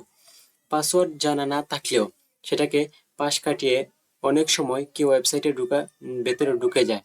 এই যে এখানে হ্যাকিং এর বিষয়টা আসছে, সেখানে ভেতর ঢুকে সে কোনো স্পর্শ না করে বের হয়ে আসতে পারে, আবার কোনো কিছু পরিবর্তন করে বা নষ্ট করে চলে আসতে পারে। যেহেতু এই কাজগুলো করা হয় নিজের ঘরে একটা কম্পিউটারের সামনে বসে, এবং যেখানে অনুপ্রবেশ হয় যেটা হয়তো লক্ষ মাইল দূরের কোনো জায়গা, অদৃশ্য একটি সাইবার জগৎ, লোকচক্ষুর আড়ালে, তাই সেটা ধরার উপায় থাকে না। এই মনে করো তুমি আমার ওয়েবসাইট হ্যাকিং করতে চাইতেছো বা ওয়েবসাইটে প্রবেশ করতে চাইতেছো অসাধু উপায় অবলম্বন করে। এখন আমি কি বুঝবো তুমি কোথায় থেকে আমার ওয়েবসাইটে ঢুকতেছো? অবশ্যই বুঝবো না। তাই এটা ধরা ছোঁয়ার বাইরে থাকে, অর্থাৎ কে যে কাজটা করলো সেটা ধরা যায় না, অনেকটা কঠিন। এই প্রক্রিয়ার নাম হচ্ছে হ্যাকিং, এবং আজকাল নিয়মিতভাবে কম্পিউটার ওয়েবসাইট হ্যাকিং হচ্ছে। এই যেটা হচ্ছে দিন দিন কি হ্যাকিং কার্যক্রম বাড়ছে। কেউ যদি শুধু কৌতূহল হয়ে অন্যের ওয়েবসাইটে ঢুকে কোনো ক্ষতি না করে বের হয়ে আসে, তখন তাকে হোয়াইট হ্যাট হ্যাকার বলে। অর্থাৎ কোনো একটা ওয়েবসাইটে তুমি ঢুকছো, ঢুকে কি করছো, কোনো ক্ষতি না করে আবার বের হয়ে গেছো, তখন তাকে বলে হোয়াইট হ্যাট হ্যাকার, অর্থাৎ সাদা টুপি হ্যাকার। সাদা টুপি হ্যাকার অর্থাৎ এই যে বলে না, আমরা বলি না আমার সাদা দিলে কোনো কাদা নাই, অর্থাৎ ওই যে এই সাদা হোয়াইট হ্যাট হ্যাকারটা হচ্ছে এরকম, ওর দিলে কোনো কাদা নাই, অর্থাৎ ওর মনটা সাদা, ও শুধু কি করে ওয়েবসাইট ঢুকে ঢুকে কি করে আবার বের হয়ে আসে, কোনো ক্ষতি করে না। হ্যাকার আর আর যদি কোনো কিছু ক্ষতি করে আসে, নষ্ট করে বসে, তখন তাকে বলে ব্ল্যাক হ্যাট হ্যাকার, অর্থাৎ এই যে কালো কালো টুপি হ্যাকার। একটা হচ্ছে হোয়াইট হেড হ্যাকার, একটা হচ্ছে ব্ল্যাক হেড হ্যাকার। তো হোয়াইট হেড হ্যাকার কি করে, ওয়েবসাইটে শুধু ঢুকবে, কোনো ক্ষতি করবে না, আবার বের হয়ে যাবে। আর ব্ল্যাক হেড হ্যাকার কি, এই যে কালো, ও তো ভালো না মন্দ, তো কি করবে, ওয়েবসাইট কি করবে, খুঁটিনাটি জিনিস চুরি করবে। তোমরা শুনে অবাক হয়ে যাবে, সাইবার ওয়ার্ল্ডে এরকম অসংখ্য সাদা টুপি, এই যে সাদা টুপি আর কালো টুপি হ্যাকার প্রতি মুহূর্তে ঘুরে বেড়াচ্ছে। যতই দিন যাচ্ছে ওয়েবসাইটগুলোতে বেআইনিভাবে ঢুকা ততই কঠিন হয়ে যাচ্ছে। নিরাপত্তার ব্যবস্থা প্রতি মুহূর্তে আগের থেকে বাড়িয়ে দেওয়া হচ্ছে। তারপরও হ্যাকাররা বসে নেই। 1983 সালে মাত্র 19 বছরের একটা ছেলে যুক্তরাষ্ট্রের প্রতিরক্ষা বাহিনীর আন্তর্জাতিক যোগাযোগের নিরাপত্তা ভেদ করে তাদের ওয়েবসাইট হ্যাক করে ঢুকে গিয়েছিল। দেখছো কত বড়, কত সালে, 1983 সালেই কত বড় হ্যাকিং ছিল। কত বছর, মাত্র 19 বছরের একটা ছেলে যুক্তরাষ্ট্রের প্রতিরক্ষা বাহিনীর আন্তর্জাতিক যোগাযোগের নিরাপত্তা, অথবা আন্তর্জাতিক যোগাযোগের নিরাপত্তা ভেদ করে ওয়েবসাইট হ্যাক করে ঢুকেছিল। অর্থাৎ তো অবশ্যই অবশ্যই ও খুব এক্সপার্ট ছিল, না হলে তো এই কাজগুলো করা যাইতো না। বুঝতেই পারছো হ্যাকিং অনৈতিক কাজ। এই যে এটা কি অনৈতিক কাজ, এটা করা উচিত নয়। হ্যাকিং কি, হ্যাকিং এক ধরনের অনৈতিক কাজ। বুদ্ধিমত্তা পরীক্ষা করতে বা বড় কোনো চ্যালেঞ্জের মুখোমুখি হতে সবারই ইচ্ছে করে, কিন্তু ওয়েবসাইট হ্যাক করা সেরকম চ্যালেঞ্জ নয়। অনৈতিক চ্যালেঞ্জ নেওয়াই নেওয়াই কোনো কৃতিত্ব নেই। এই যে অনৈতিক মানে, তুমি ভালো কাজ করে শান্তি পাইতে পারো, ভালো কাজ করলে কি শান্তি পাইবা, ভালো কাজ করে তুমি টাকা উপার্জন করতে পারবা, আবার খারাপ কাজ করে তুমি টাকা উপার্জন করতে পারবা। কিন্তু তুমি ভালো কাজ করলে মনে একটা তৃপ্তি বা কৃতিত্ব, তোমার মনের ভিতরে একটা কি আনন্দ কাজ করবে। যাদের বুদ্ধিমত্তার চ্যালেঞ্জ নেবার ইচ্ছা করে তাদের জন্য শত শত সত্যিকারের চ্যালেঞ্জ আছে, সেগুলোই নিতে পারে। এই যে হোয়াইট হেড হ্যাকার এখন কি করে, এই যে ব্ল্যাক হেড হ্যাকার থেকে বাঁচার জন্য বা সিকিউরিটি আর একটু হার্ড করার জন্য এই যে বড় বড় কোম্পানিগুলো কি করে, এই যে হোয়াইট হেড হ্যাকারদেরকে হায়ার করে, যাতে ওই যে ব্ল্যাক হেড হ্যাকাররা যাতে তাদের ওয়েবসাইটে আক্রমণ করতে না পারে। ওটা তো ওয়েবসাইট নিরাপত্তার জন্য আমাদের কি দরকার, এই যে এক ধরনের সাইবার সিকিউরিটি বা হ্যাকার দরকার পড়ে। হ্যাকারদের অবশ্যই আমাদের হ্যাকাররা আমাদের কি করে থাকে, সাহায্য করে থাকে। ওকে, ওয়েবসাইট নিরাপত্তার জন্য যখন এসএসসি বা এসএসসি এইচএসসি বা সামনের পাবলিক পরীক্ষার ফল প্রকাশ করা হয়, তখন ওয়েবসাইটে সেটা দিয়ে দেওয়া হয়। তোমাদের অনেকেই হয়তো লক্ষ্য করেছো, প্রথম যখন সেটা প্রকাশিত হয় আর সবাই একসাথে সেটা দেখার চেষ্টা করে, তখন অনেক সময় দেখা যায় ওয়েবসাইটটি কাজ করছে না, কারণ এই যে ওভারলোড হয়ে যায়। আর কেউ আর কিছু দেখতে পাচ্ছ না, সেটা অস্বাভাবিক কিছু না, সবকিছুর একটা ধারণ ক্ষমতা থাকে। কাজে ধারণ ক্ষমতার বেশি হয়ে গেলে ওয়েবসাইট আর সেটা নিয়ন্ত্রণ রাখতে পারে না। এই যে মনে করো একটা ওয়েবসাইট, একটা একটা রুমে সাধারণত 30 জন মানুষ জায়গা হয়। এখন এখানে যদি 40 জন ঢুকে পড়ে, তাহলে অনেক কষ্ট হবে এবং নড়াচড়া করতেও কি অনেক কষ্ট হবে। তাই কি করে যে ওয়েবসাইট কি হয়ে যায়, স্লো হয়ে যায় বা সার্ভার ডাউন হয়ে যায় অতিরিক্ত মানুষের কারণে। তো ওয়েবসাইটে এরকম, ওয়েবসাইটের ধারণ ক্ষমতা হচ্ছে একটু কম, কিন্তু মানুষ প্রবেশ করে একসাথে অনেক বেশি, তাই ওয়েবসাইটটা কি করে, হ্যাক করে, হ্যাক না সরি আর কি, সার্ভার ডাউন হয়ে যায় আর কি। কারণ সেটা হতেই পারে।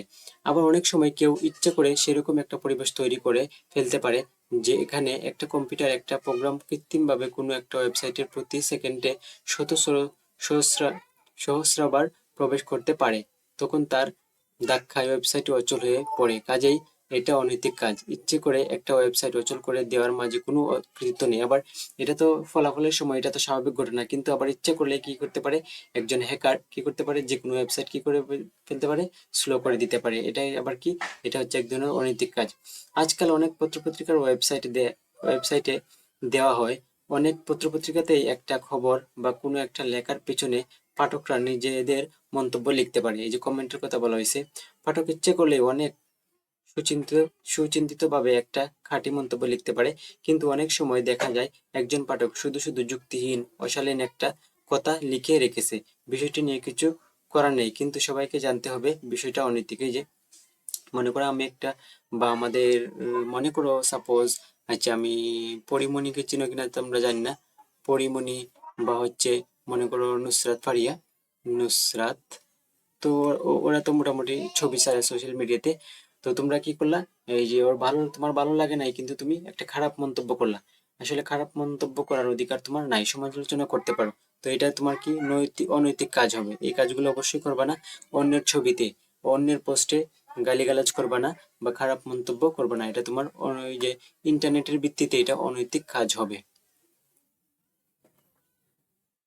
এই যে এখানে একটা আছে যে এই যে আজকাল দেশে বিদেশে প্রায় সব গুরুত্বপূর্ণ পত্রিকা ইন্টারনেটে থাকে। অনলাইন পত্রিকায় পাঠকরা সরাসরি মন্তব্য লিখতে পারে, এই যে কমেন্ট করতে পারে আর কি।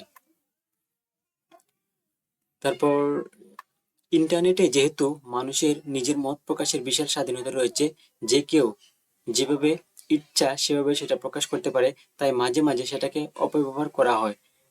ইমেল অনেক সময় কাউকে আঘাত আঘাত দিয়ে কিংবা হুমকি দিয়ে চিঠি পাঠিয়ে দেওয়া হয়, লুকিয়ে লুকিয়ে করা হয় বলে সেটা নিয়ে অনেক সময় কিছু করা যায় না।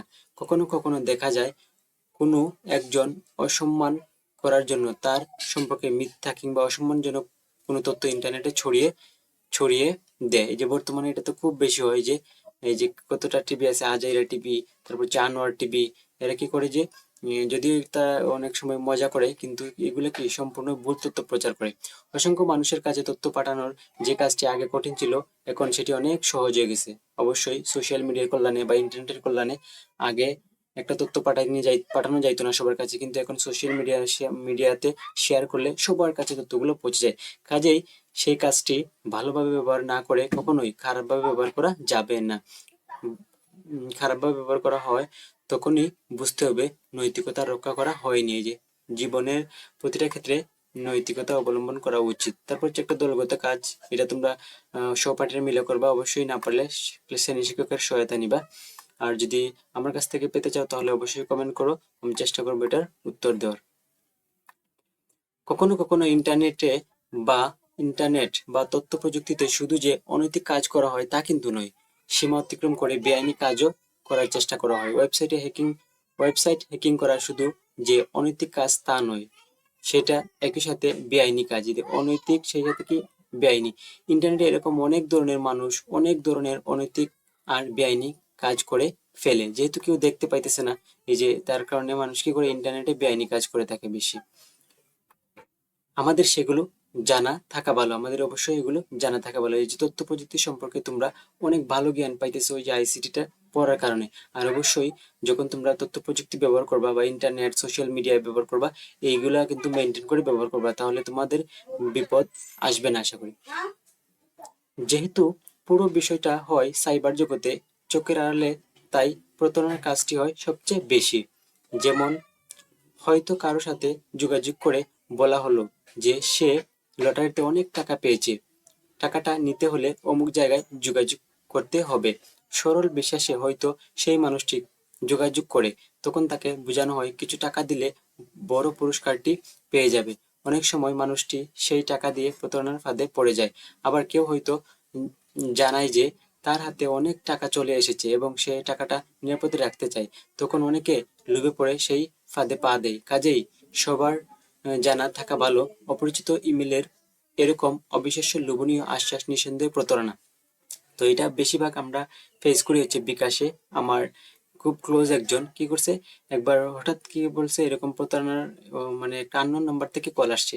কল আসায় বলতেছে যে আপনি তো বিকাশে কি 25,000 টাকা পাইছেন, এখন এই 25,000 টাকা যদি তুমি পেতে চাও তাহলে তোমাকে প্রথমে কত দিতে হবে, এই যে 10,000 টাকা দিতে হবে। ওকে, 25,000 টাকা পেতে হলে 10,000 টাকা দিতে হবে। তাহলে যেহেতু আমি 25,000 টাকা পাবো, তাহলে 10,000 দিলে তো আমার লস নাই।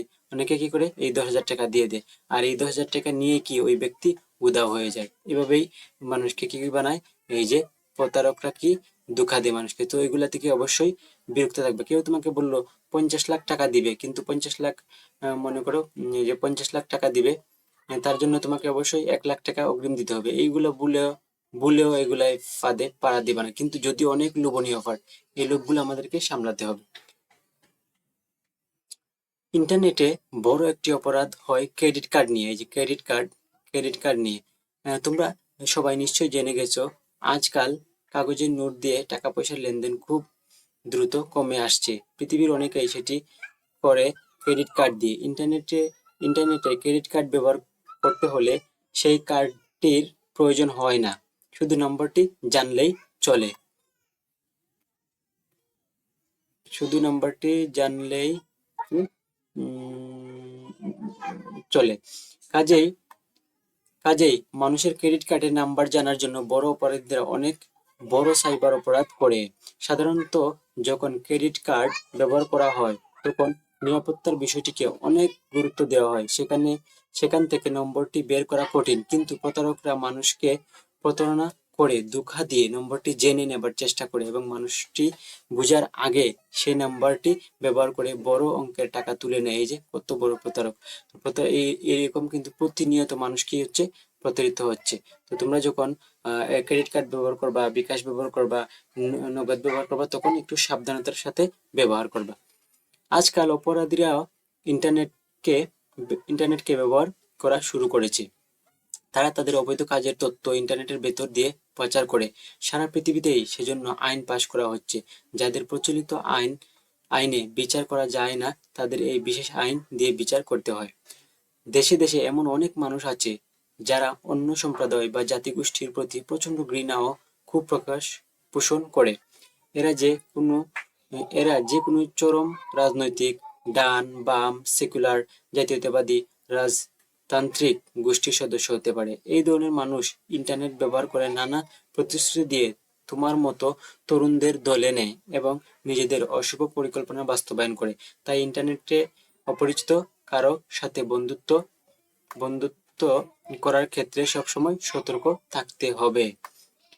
এগুলো বেশিরভাগ তরুণদের, এগুলা কি করে, তরুণদেরই কি করে টার্গেটেড করা হয়, তারপর তরুণদেরকে দিয়েই খারাপ কাজ করানো হয়। মনে রাখবে, অন্যায়, অত্যাচার বা জুলুম অবসানে নিয়মতান্ত্রিক পথই উত্তম। ধ্বংসাত্মক পথে টেকসই পরিবর্তন আসে না, এটাই। তবে তোমাদের এসব নিয়ে আতঙ্কিত হবার কোনো কারণ নেই। তোমাদের জানতে হবে তথ্য প্রযুক্তি, ইন্টারনেট কিংবা সাইবার জগৎ একটি অত্যন্ত শক্তিশালী মাধ্যম। এটাকে ভুলভাবে ব্যবহার করে কিছু মানুষ হয়তো বড় ধরনের অন্যায় অপরাধ করে ফেলতে পারে, কিন্তু তাদের সংখ্যা খুব কম। ওকে, তাদের সংখ্যা কি খুব কম। দেখা যায় যে তারা যে অপরাধটা করে, অপরাধের জন্য কি ধরা খায় এবং শাস্তিও পায়।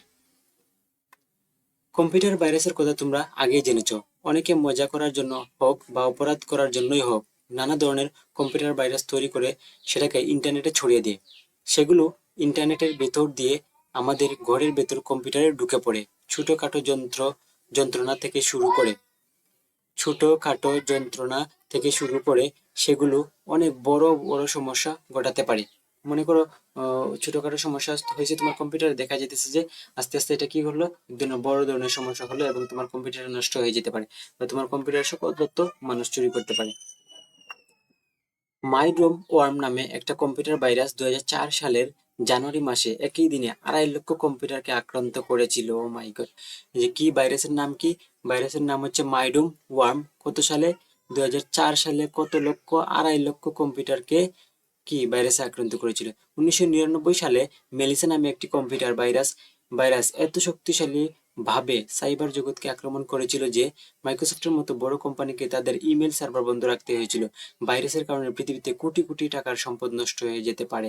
তো এই যে মেলিসা ভাইরাস কত সালে আক্রমণ করেছিল? 1999 সালে। আর মাইডোম ওয়ার্ম নামে যে ভাইরাসটা, কম্পিউটার ভাইরাসটা কত সালে হয়েছিল? 2.5 লক্ষ কম্পিউটারকে আক্রমণ করেছিল 2004 সালে। এগুলো মনে রাখবা যে মেলিসা ভাইরাস তৈরি করার অপরাধে ডেভিড স্মিথ নামে এই মানুষটি 10 বছর জেল হয়। দেখছো, হ্যাকিং বা ভাইরাস আমরা আবিষ্কার করতে পারি, বা অবশ্যই এক্সপার্ট বা অনেক কিছু জানতে হয়, কিন্তু এগুলো করা ঠিক নাই। যে বেচারার 10 বছর জেল হইলে 10টা বছর জীবন থেকে চলে গেল। তারপরে এখানে একটা দলগত কাজ আছে, এগুলো অবশ্যই তোমরা সহপাঠীরা মিলে করবা। আর যদি না পারো তাহলে কমেন্ট করে জানিও, আমি সমাধান করার চেষ্টা করব। তারপর হচ্ছে যে প্লেজারিজম, আগেই বলছি এটা কি।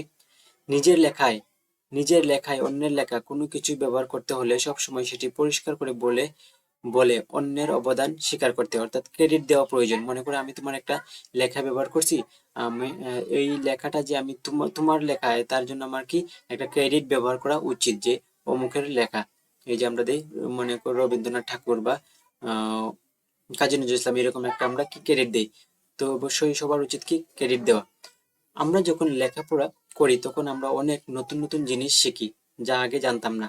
তার সাথে সাথে আমরা আরো একটা খুব গুরুত্বপূর্ণ বিষয় শিখি, সেটা হচ্ছে সত্যিকারের মানুষ হওয়া, খাঁটি মানুষ হওয়া। জীবনে এই জিনিসটা খুবই খুবই ইম্পর্টেন্ট। কি হওয়া? সত্যিকারের মানুষ হওয়া। আমরা মানুষ হয়ে জন্ম নিলে কি মানুষ হওয়া যায় না, সত্যিকারের মানুষ হওয়া, খাঁটি মানুষ হওয়া। ওকে, ওকে, শুধু মানুষ হয়ে জন্ম নিলে কি মানুষ হওয়া যায় না, প্রকৃত মানুষ হওয়া যায় না, সত্যিকারের মানুষ হওয়া যায় না। খাঁটি মানুষেরা অন্যায় করে না। এই যে খাঁটি মানুষেরা কি করে না, অন্যায় করে না, অন্যায় সহ্য করে না, নিজেরা অন্যায় করে না, অন্যদেরকে অন্যায় করতে দেয় না। আমরা সব সব সময় স্বপ্ন দেখি আমাদের দেশের ছেলেমেয়েরা যখন লেখাপড়া করবে তখন অন্য অন্য অনেক নতুন জিনিস শেখার সাথে সাথে সত্যিকারের মানুষ হওয়াটারও শিখবে।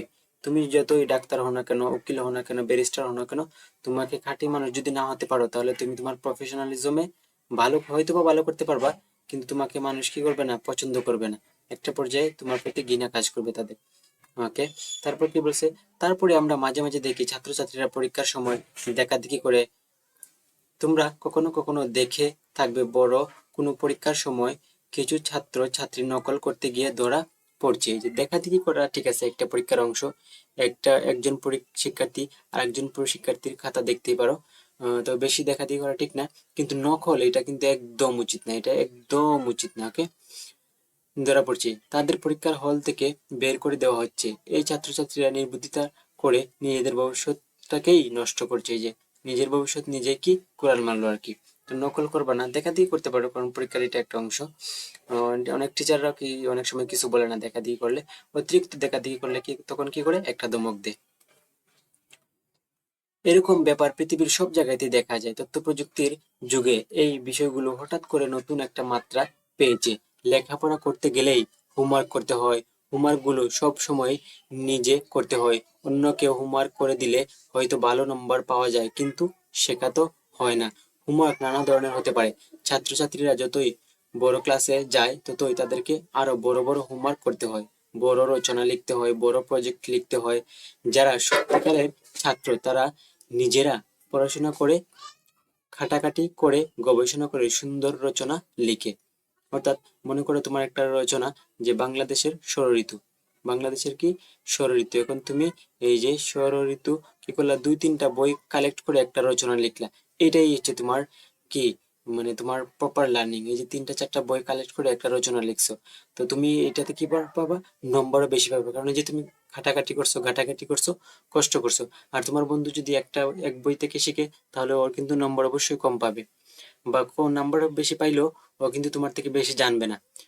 অনেক সময় কোনো কোনো শিক্ষার্থী সেই পরিশ্রম করতে রাজি হয় না, যেহেতু ইন্টারনেটে পৃথিবীর প্রায় সব বিষয়ে কিছু না কিছু তথ্য আছে, তাই তারা সেখান থেকে হুবহু বিষয়টা নিয়ে নিজের নামে জমা দিয়ে দেয়। কিন্তু অন্যের লেখা চুরি করে নিজের নামে চালিয়ে দেওয়া বা প্রকাশ করাকে প্লেজারিজম বলে। এই যে প্লেজারিজম, অন্যের লেখা চুরি করে নিজের নামে চালিয়ে দেওয়া বা প্রকাশ করাকেই প্লেজারিজম বলে। এই যে প্লেজারিজমের অভিযোগে যুক্তরাষ্ট্রের এই আন্তর্জাতিক খ্যাতিসম্পন্ন সাংবাদিক ফরিদ জাকারিয়াকে তার দায়িত্ব থেকে অব্যাহতি দেওয়া। এই যে উনি যেহেতু একজন সাংবাদিক, তাই হয়তোবা বিভিন্ন রিসার্চের জন্য বিভিন্ন আর্টিকেল পড়তে হয়, তো কি করছে হয়তোবা কারো লেখা কি করছে নিজের আর্টিকেলে ঢুকায় নিজের লেখা চালিয়ে, নিজের লেখা বলে চালিয়ে দিচ্ছে, তাই তাকে কি বলা হয়, এই যে আন্তর্জাতিক মানে সাংবাদিক থেকে কি করা হয়েছে, অব্যাহতি করা হয়েছে।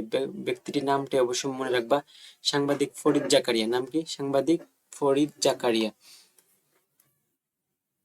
ওকে, তোমরা তোমরা কাছে তোমরা কাছে শব্দটি হয়তো নতুন, ওই যে তোমাদের কাছে শব্দটি হয়তো নতুন। সত্যি কথা বলতে কি, তোমরা যদি বড়দেরকে জিজ্ঞেস করো দেখবে তাদের অনেকেই এটা হয়তো আগে শুনেননি, কিন্তু তথ্য প্রযুক্তির যুগে এই শব্দটার সাথে পরিচিত হওয়া দরকার, কারণ এটা পৃথিবীর বড় একটা সমস্যা হয়ে দাঁড়িয়েছে। বুঝে হোক না বুঝে হোক, অনেকেই প্লাজারিয়াম করছে এবং তাদের অনেকেই এজন্য খুব বড় বিপদে পড়ছে। এটা বেশিরভাগ বড় বিপদে পড়ে যারা হচ্ছে বিশ্ববিদ্যালয়ের অনেক সময় কি করতে হয়, একটা রিসার্চ পেপার তৈরি করতে হয়। মনে করে তুমি বিদেশ যাইবা, ওকে, বিদেশ যাওয়ার জন্য তোমার রিসার্চ পেপার শো করতে হয় বিদেশের ইউনিভার্সিটি থেকে। তখন তুমি যদি ইন্টারনেট থেকে হুবহু তুলে তোমার রিসার্চ পেপারে দিয়ে দাও, তখন কিন্তু তুমি অনেক ধরনের বিপদে পড়তে পারো। তুমি ওই ওই দেশে বা তোমার কাঙ্ক্ষিত দেশে যাইতে পারবে না। ওই দেশ তোমাকে কি রিজেক্ট করবে, কারণ এই যে তুমি অন্যের লেখা কপি করে নিজের নামে চালিয়ে দিছো, এর কারণে ওরা কি করবে, রিজেক্ট করবে তোমাকে। সো এই কাজগুলো থেকে অবশ্যই অবশ্যই বিরত থাকবা তোমরা। আমরা অবশ্যই অন্যের লেখা পড়ে শিখবো, নিজের কিছু লেখার সময় অন্যের লেখার সাহায্য নেওয়াটা অন্যায় কিছু নয়। যে যে ইন্সপাইরেশন এটাকে বলে। অন্যের লেখা দেখে নিজে কি উৎসাহ নিবা, কিন্তু হুবহু কপি করা যাবে না, এটাকে পরিবর্তন, পরিমার্জন বা অন্য কোনো ভাষায় বুঝাইবা তুমি। কিন্তু অন্যের কাছ থেকে কোনো সাহায্য নিলে নিজের লেখায় সেটা খুব পরিষ্কারভাবে তুলে ধরতে হবে। এই যে তুমি আবার কি দিতে পারো, যদি অন্য কোনো লেখা তুমি কপি করো তাহলে এখানে অবশ্যই তার নাম বা ক্রেডিট দিয়ে দিবা। কোনো কোন অংশটুকু তুমি নিজে লিখেছো আর কোন অংশটা অন্যের লেখা থেকে নিয়েছো সেগুলো যদি খুব স্পষ্ট থাকে তাহলে কোনো সমস্যা হয় না। এই যে এখানে ইয়া দিয়ে দিছে। তথ্য প্রযুক্তির যুগে প্লেজারিজম যেমন বেড়েছে, ঠিক সেরকম প্লেজারিজম ধরার কৌশলও অনেক বেড়ে যায়। যে বিভিন্ন ধরনের সফটওয়্যার আছে প্লেজারিজম চেক করার জন্য।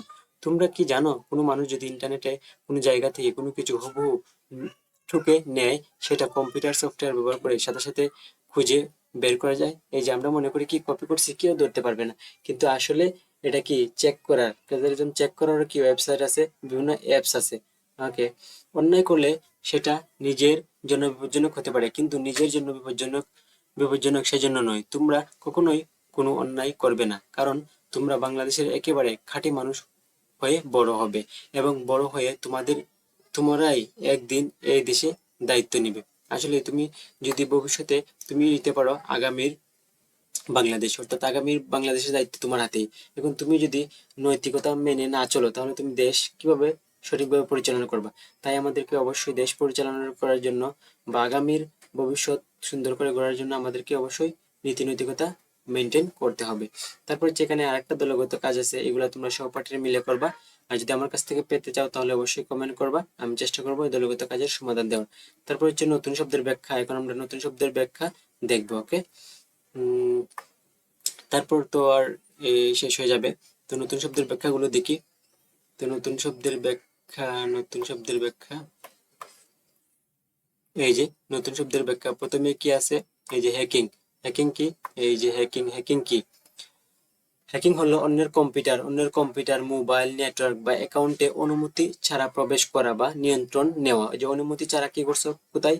অন্যের কম্পিউটারে, মোবাইলে, নেটওয়ার্কে বা অ্যাকাউন্টে অনুমতি ছাড়া প্রবেশ করে নিজের নিয়ন্ত্রণে নিয়ে যাওয়াকে কি বলা হয়? হ্যাকিং বলে। আরো যদি স্পষ্টভাবে বলো, যখন কেউ কোনো পাসওয়ার্ড ভেঙে সফটওয়্যারের দুর্বলতা খুঁজে বা গোপনীয় তথ্য চুরি করে, তখন সেটাকে হ্যাকিং বলে। যেমন ফেসবুক অ্যাকাউন্ট হ্যাক করা, তারপর ব্যাংক অ্যাকাউন্টে ঢুকে টাকা চুরি করা। তারপর হচ্ছে কালো টুপি। কালো টুপি তো বুঝছো, ওয়েবসাইটে ঢুকে কি করবে? তোমার ক্ষতি করবে। একটা ওয়েবসাইটে ঢুকে কি করবে? ক্ষতি করবে। এরা হচ্ছে খারাপ হ্যাকার। এই যে এরা হচ্ছে খারাপ হ্যাকার। আরেকটা হচ্ছে এই যে সাদা, এরা হচ্ছে ভালো হ্যাকার। এই যে হোয়াইট হোয়াইট হ্যাট হ্যাকার হচ্ছে এই যে এরা হচ্ছে ভালো হ্যাকার। ওরা কি করবে? একটা ওয়েবসাইটে ঢুকবে, ঢুকে ভিজিট করে আবার বের হয়ে যাবে, কোনো ক্ষতি করবে না। আর ব্ল্যাক হ্যাট হ্যাকার কি করবে? বেআইনিভাবে সিস্টেম হ্যাক করে ক্ষতি করে। এরা কি করে? ক্ষতি করে, তথ্য চুরি করে আর জালিয়াতি করে। ওকে, যে হ্যাকার আইন ভেঙে হ্যাকিং করে অপরাধ করে থাকে ব্ল্যাক হ্যাট হ্যাকার বলে। যেমন ব্যাংক থেকে টাকা চুরি, ভাইরাস ছড়িয়ে দেওয়া। আর হোয়াইট হোয়াইট হ্যাট হ্যাকার কি? ওরা হচ্ছে তো ভালো ভালো হ্যাকার, যেমন ইথিক্যাল হ্যাকার।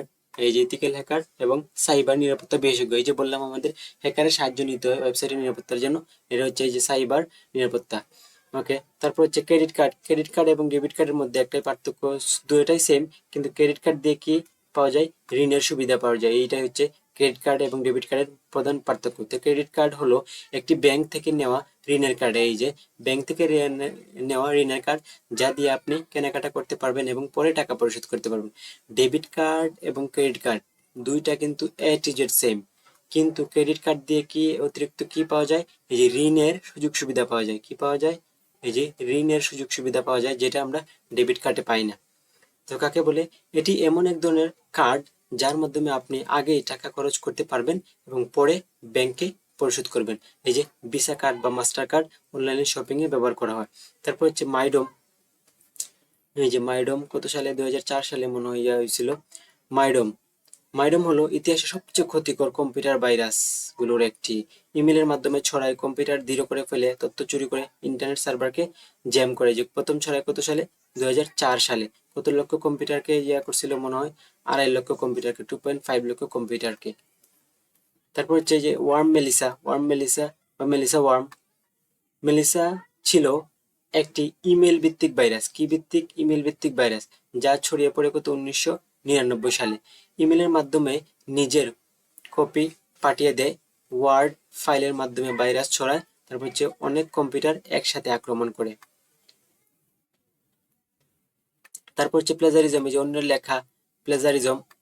প্লেজারিজম প্লেজারিজম মানে অন্যের লেখা বা কাজ কপি করে নিজের নামে প্রকাশ করা। এই যে অন্যের লেখা বা কাজ কপি করে নিজের নামে প্রকাশ করা অথচ তাকে কৃতিত্ব না দেওয়াকে, যখন কেউ বই, লেখা, প্রতিবেদন বা অনলাইনের কন্টেন্ট হুবহু কপি করে, এই যে হুবহু কপি করে নিজের নামে নিজের নাম দেয়, তখন তাকে প্লেজারিজম বলে। এগুলো অবশ্যই করা ঠিক না। উদাহরণ কি, অনলাইন থেকে নোট কপি করে নিজের নামে চালিয়ে দেয়। ওই মনে করো আমি তোমাকে এই নোটটা শেয়ার করলাম, তুমি কি বল করলা, এই নোটটা নিজের নামে চালিয়ে দিলে, এটা আসলে ঠিক না। এটাও কি এক ধরনের প্লেজারিজমে পড়বে। যদিও আমি চেক করার কোনো চান্স নাই আমার, তবে আমি দেখলেই বুঝতে পারবো। কাউকে না বলেই তার কাজ জমা দেওয়া ইত্যাদি। তো এটা ছিল পার্ট পার্ট এই যে 24, 25, 26 নিয়ে আলোচনা। নমুনা প্রশ্ন। প্রশ্ন 1, বাড়িতে কম্পিউটার রাখার সবচেয়ে সুবিধাজনক স্থান হচ্ছে এই যে বসার ঘর। কারণ বসার ঘরে যদি আমরা রাখি, তাহলে সবাই আমাকে দেখতে পারবে আমি কি কম্পিউটার বা ইন্টারনেট ব্যবহার করে কি কি কাজ করছি। এক্ষেত্রে আমি মন্দ কাজ করা থেকে বিরত থাকতে পারবো। ওকে, 2 নম্বর প্রশ্ন, সামাজিক নেটওয়ার্কের ক্ষেত্রে, অর্থাৎ সামাজিক নেটওয়ার্কের ক্ষেত্রে কি ব্যক্তির সাথে সরাসরি যোগাযোগ নাও হতে পারে, রাইট। আন্তরিকতার অভাব থাকে অবশ্যই, প্রতারিত হওয়ার সম্ভাবনা থাকে অবশ্যই। তো এটা সঠিক উত্তর হবে 4, 1, 2, 3। তারপর এই যে 3 নম্বর কি বলছে, 3 নম্বর প্রশ্ন বলছে যে কম্পিউটারে আসক্ত হয়ে একজন ব্যক্তি অসামাজিক হয়ে যেতে পারে, অবশ্যই অসামাজিক হয়ে যেতে পারে। এটা হচ্ছে 1 নাম্বার। কারণ কম্পিউটার যদি সারাদিন কম্পিউটারে চালাও, তাহলে সমাজে যে মানুষগুলো থাকে, পরিবারের যে মানুষগুলো থাকে, তাদের সাথে আমাদের ইন্টারেক্টিভ হয় না বা ইন্টারাকশন হয় না, যার কারণে আমরা অসামাজিক হয়ে যেতে পারি। তারপর এখানে একটা উদ্দীপক আছে, উদ্দীপক পড়ে আমাদেরকে 4 এবং 5 নং প্রশ্নের উত্তর দিতে হবে। রিমুর বয়স 5, মাত্র 5 বছর, ছোট একটা বাচ্চা। ইদানিং ঘুম থেকে উঠেই সে টেলিভিশনে কার্টুন দেখতে শুরু করে, অর্থাৎ কার্টুন এডিকশন। এটা কি এক ধরনের এডিকশন। এই সময় সে বাবা মাকে বিরক্ত করে না বলে বাবা মা খুশি। বাহ, খুব, এটা বলছিলাম আগে যে ইদানিং এর বাবা মা কি করে, বাচ্চাদেরকে টেলিভিশন বা কার্টুন বা মোবাইল দিয়ে দেয়, ওরা আরামসে সারাদিন পার করে দেয়। এই ক্ষেত্রে কি করতে পারে, আসলে বাবা মা হয়তো বা খুশি থাকে, কিন্তু বাচ্চার ভবিষ্যৎ বা বাচ্চার মেধা বিকশিত হয় না। তো 4 নম্বর প্রশ্ন কি বলছে, রিমুর ক্ষেত্রে কার্টুন দেখাকে বলা হয় সময় কাটানো না, প্রয়োজন মেটানো না, কার্টুনে আসক্তি। এই যে কার্টুনে আসক্তি, এটা হচ্ছে 3। তারপর হচ্ছে 5 নম্বর প্রশ্ন কি, রিমুর প্রতি বাবা মার আচরণে সে, হয়তো বাবা মার যে এরকম আচরণ, বাবা মা যে খুশি মোবাইল দিয়ে, ওদেরকে বাবা মাকে আর বিরক্ত করে না, তো রিমু কি হতে পারে, অসামাজিক হয়ে পড়তে পারে অবশ্যই। তারপর শারীরিকভাবে দুর্বল হয়ে বেড়ে উঠতে পারে, অবশ্যই সামাজিক অবশ্যই দুর্বল হবে। সৃজনশীল মানুষ হিসেবে এইটা তো অবশ্যই না। তো সঠিক উত্তর হবে 1 ও 2, অর্থাৎ 3। এখন আমরা সংক্ষিপ্ত প্রশ্নের গুলোর উত্তর দেখার চেষ্টা করব। তো এই যে প্রথম প্রশ্ন কি ছিল, যে প্রথম প্রশ্ন, ইন্টারনেট ব্যবহারের ক্ষেত্রে অনুসরণীয় 2টি নিয়ম লিখো।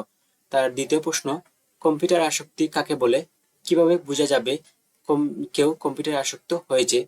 3 নম্বর প্রশ্ন, কম্পিউটার আসক্তি থেকে বের করে আনতে করণীয় কি। 4 নম্বর প্রশ্ন, কপিরাইট কি। 5 নম্বর প্রশ্ন, ওপেন সোর্স সফটওয়্যার কাকে বলে, এর একটি সুবিধা লেখো। তো সবগুলো প্রশ্নের উত্তর এখন আমরা দেখব। এই যে প্রশ্ন 1, ইন্টারনেট ব্যবহারের ক্ষেত্রে অনুসরণীয় 2টি নিয়ম উল্লেখ করো। তো ইন্টারনেট ব্যবহারের ক্ষেত্রে অনুসরণীয় 2টি নিয়ম হলো, 1, কোনো অপরিচিত মানুষকে নিজের নাম, পরিচয়, ছবি বা পাসওয়ার্ড দেওয়া যাবে না। 2, ইন্টারনেট ব্যবহার করতে হবে আনন্দের জন্য, কারো ক্ষতি করার জন্য নয়। এবং ইন্টারনেটে কারো সাথে রূঢ়, অসংযত ও অশালীন হওয়া যাবে না। এগুলো মেনটেন করে আমরা কি ব্যবহার করব, ইন্টারনেট ব্যবহার করব। তারপর হচ্ছে প্রশ্ন 2, কম্পিউটার আসক্তি কাকে বলে, কিভাবে বোঝা যাবে কেউ কম্পিউটার আসক্ত হয়েছে। যে কম্পিউটার আসক্তি হলো কম্পিউটার বা ইন্টারনেটের অতিরিক্ত অনিয়ন্ত্রিত ব্যবহার, যা ব্যক্তি জীবনের সকল ক্ষেত্রে নেতিবাচক প্রভাব থাকা সত্ত্বেও চলতে থাকে। কিছু লক্ষণ আছে যা থেকে বোঝা যাবে ব্যক্তিটি কম্পিউটারে আসক্ত হয়েছে কি না। একজন কম্পিউটার আসক্ত ব্যক্তি তার এই যে মা বাবা, ভাই বোন, বন্ধু বান্ধবকে সময় না দিয়ে সেই সময়টা কম্পিউটার পেছনে দেয়, তাহলে বুঝতে হবে সে কি কম্পিউটার আসক্ত হয়েছে। কম্পিউটার ব্যবহারের প্রতি অতিরিক্ত মনোযোগ, ব্যক্তিগত ও দৈনন্দিন কাজে সময় না দেওয়া, খাওয়া, ঘুম, পড়াশোনা ছেড়ে দিনরাত কম্পিউটার ব্যবহার, সামাজিক সম্পর্ক এড়িয়ে ভার্চুয়াল সম্পর্ক মনোযোগী ইত্যাদি কম্পিউটার আসক্তির ব্যক্তির কারণ। তো আশা করি যারা আমার সাথে এই পাঠগুলো পড়েছো, তারা এইগুলো প্রশ্ন উত্তর একদম পারার কথা, না পড়লে পারার কথা। তারপর হচ্ছে 3 নম্বর প্রশ্ন, কম্পিউটার আসক্তি থেকে বের করে আনতে করণীয় কি। কম্পিউটার আসক্তি থেকে বের করে আনার জন্য কম্পিউটারের বাইরের জগৎ থেকেও আনন্দ পাওয়া শিখিয়ে দিতে হবে। অর্থাৎ যে ভার্চুয়াল জগতে শুধু আনন্দ না, যে আমাদের যে অফলাইন জগৎ, এখানেও কি বেশি আনন্দ, ওই যে খেলাধুলা করতে পারি আমরা, তারপর বন্ধুদের সাথে আড্ডা দিতে পারি, গল্প করতে পারি। এক্ষেত্রে সবচেয়ে সুন্দর বিষয় হচ্ছে যে খেলাধুলা, এই যে বাচ্চাদেরকে সবসময় খেলাধুলার প্রতি উৎসাহিত করতে হবে। যার আসক্তি জন্মেছে তাকে সময় ঠিক করে নিতে হবে, দিনে কতক্ষণ সে কম্পিউটার ব্যবহার করবে। শুধু তাই নয়, অন্য কোনো একটি কাজ করে তাকে কম্পিউটার ব্যবহারের সেই সময়টুকু সৎ ব্যবহার করতে হবে। মনে রাখতে হবে, আমরা কম্পিউটার ব্যবহার করি, কম্পিউটার আমাদেরকে নয়। এই যে কথাটা, কম্পিউটার যেন আমাদেরকে ব্যবহার করতে না পারে। তারপরে 4 নম্বর প্রশ্ন, কপিরাইট কাকে বলে? এগুলো তো অনেকবার পড়ছি, আবার একটু পড়ে নেই। পৃথিবীর প্রতিটি দেশের সৃজনশীল সৃষ্টিকর্মের কপি বা পুনরুৎপাদন, অবৈধ ব্যবহার ইত্যাদি বন্ধের জন্য আইনের বিধান রাখা হয়। যেহেতু এই আইন কপি বা পুনরুৎপাদনের অধিকার সংরক্ষণ নিয়ে তৈরি, তাই এটিকে কপিরাইট আইন বা সংক্ষেপে কপিরাইট বলে। কপিরাইট আইন যে কথা, কপিরাইট কি একই কথা। তারপর হচ্ছে প্রশ্ন 5, ওপেন সোর্স সফটওয়্যার কাকে বলে? একটি সুবিধা লেখো। যে সফটওয়্যারের সোর্স কোড সবার জন্য উন্মুক্ত থাকে এবং যে কেউ এটি ব্যবহার, পরিবর্তন, উন্নয়ন ও বিতরণ করতে পারে তাকে ওপেন সোর্স সফটওয়্যার বলে। সুবিধা, সাধারণত ওপেন সোর্স সফটওয়্যার বিনা খরচে এবং এর নিরাপত্তা অনেক বেশি। তো এই তো ছিল তৃতীয় অধ্যায়ের সংক্ষিপ্ত এবং নমুনা প্রশ্ন নিয়ে আলোচনা। So that's it. তো এটা আমার ধারাবাহিক পর্বে ছিল না, এটা শুধু ওয়ান শট ভিডিওর সাথে অ্যাড করা আছে। এটা হচ্ছে ওয়ান শট ভিডিওর একটা সারপ্রাইজ অংশ বলতে পারো। তো আশা করি তোমরা এই সারপ্রাইজ অংশটুকু খুব এনজয় করবা।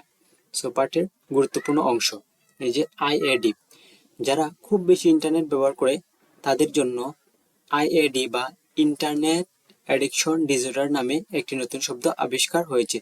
তো এই যে আইএডি, ইন্টারনেট অ্যাডিকশন ডিসঅর্ডার, যারা খুব বেশি অ্যাডিক্টেড তাদের জন্য এটা নতুন শব্দ আবিষ্কার হয়েছে। এটার নাম কি? আইএডি। যারা অতিরিক্ত কোনো কিছু কোনো কিছুতে অ্যাডিক্টেড থাকে ইন্টারনেটে, তাদেরকে বলা হয় আইএডি। তারপর আসক্তি। আসক্তি কি?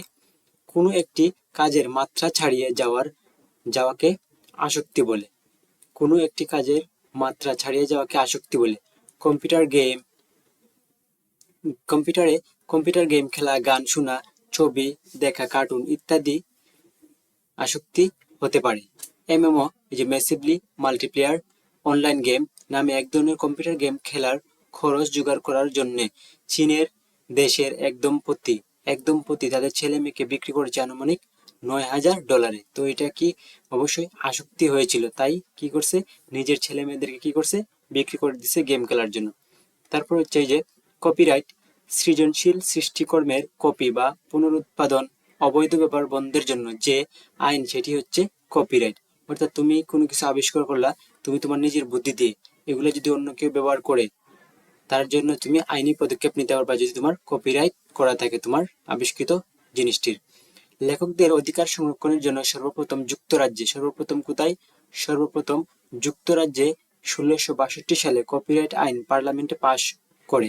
কপিরাইট আইনে একজন লেখক, শিল্পী, নাট্যকারের মৃত্যুর পর 50 থেকে 70 বছর পর্যন্ত বলবৎ থাকে। অর্থাৎ 50 থেকে 70 বছর পর কি যদি কোনো লাভ হয়, তাহলে ওই যে লেখক বা শিল্পী তিনি কি করবেন, একটা লাভের অংশ বা আয়ের অংশ পাবেন। বাংলাদেশে কপিরাইট আইন 2000 এর মেয়াদ কত? 60 বছর। অর্থাৎ 60 বছর একটা কপিরাইটের মেয়াদ থাকবে। তারপর হচ্ছে কি, যে এই যে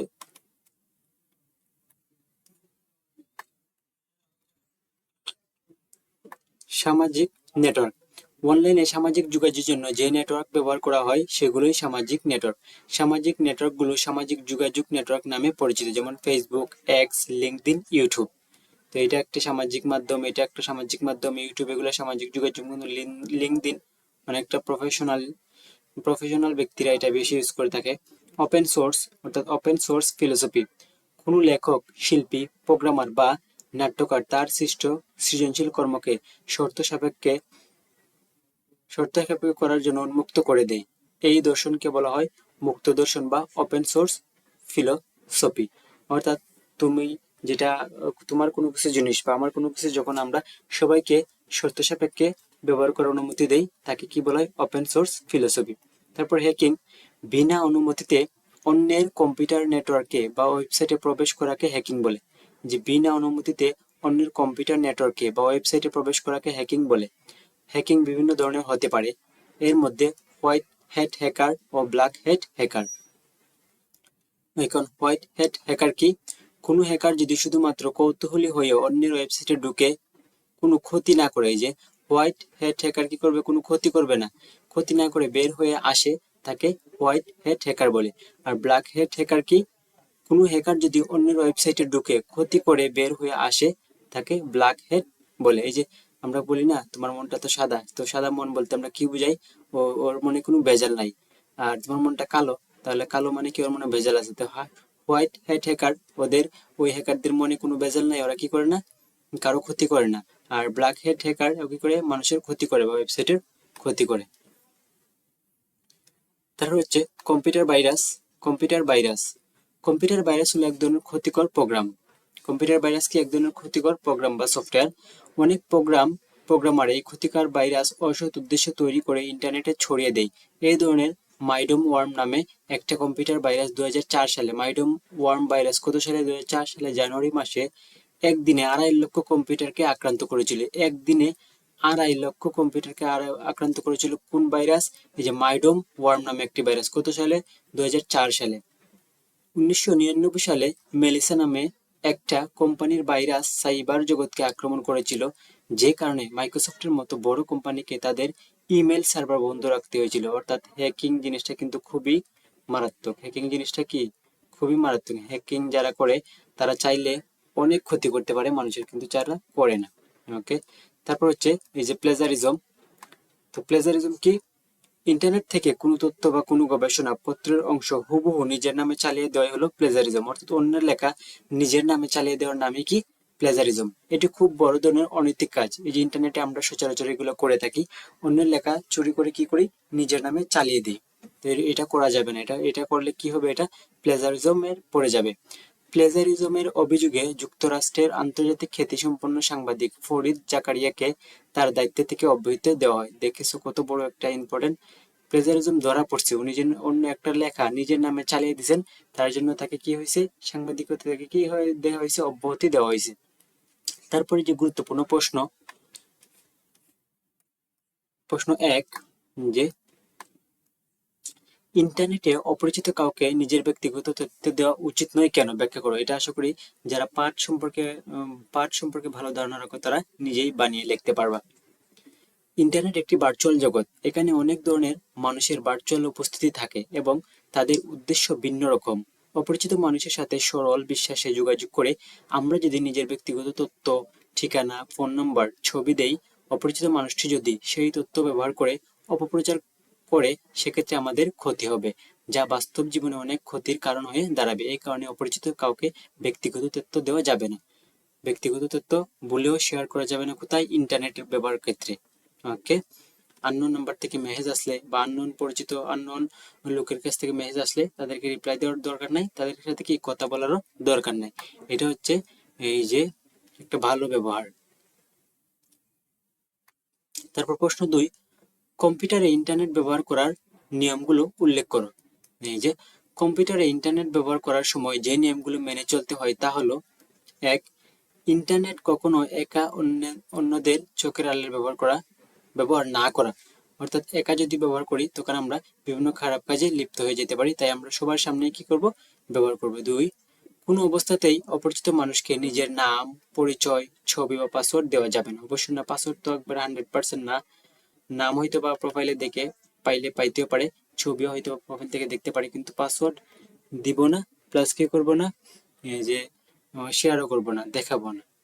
তারপর হচ্ছে 3, ইন্টারনেট ব্যবহার করতে হবে আনন্দের জন্য, কারো ক্ষতির জন্য নয়।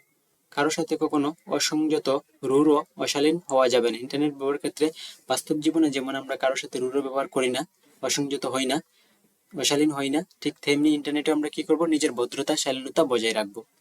প্রশ্ন 3, ইন্টারনেটের মাধ্যমে মানুষ কিভাবে প্রতারিত হতে পারে?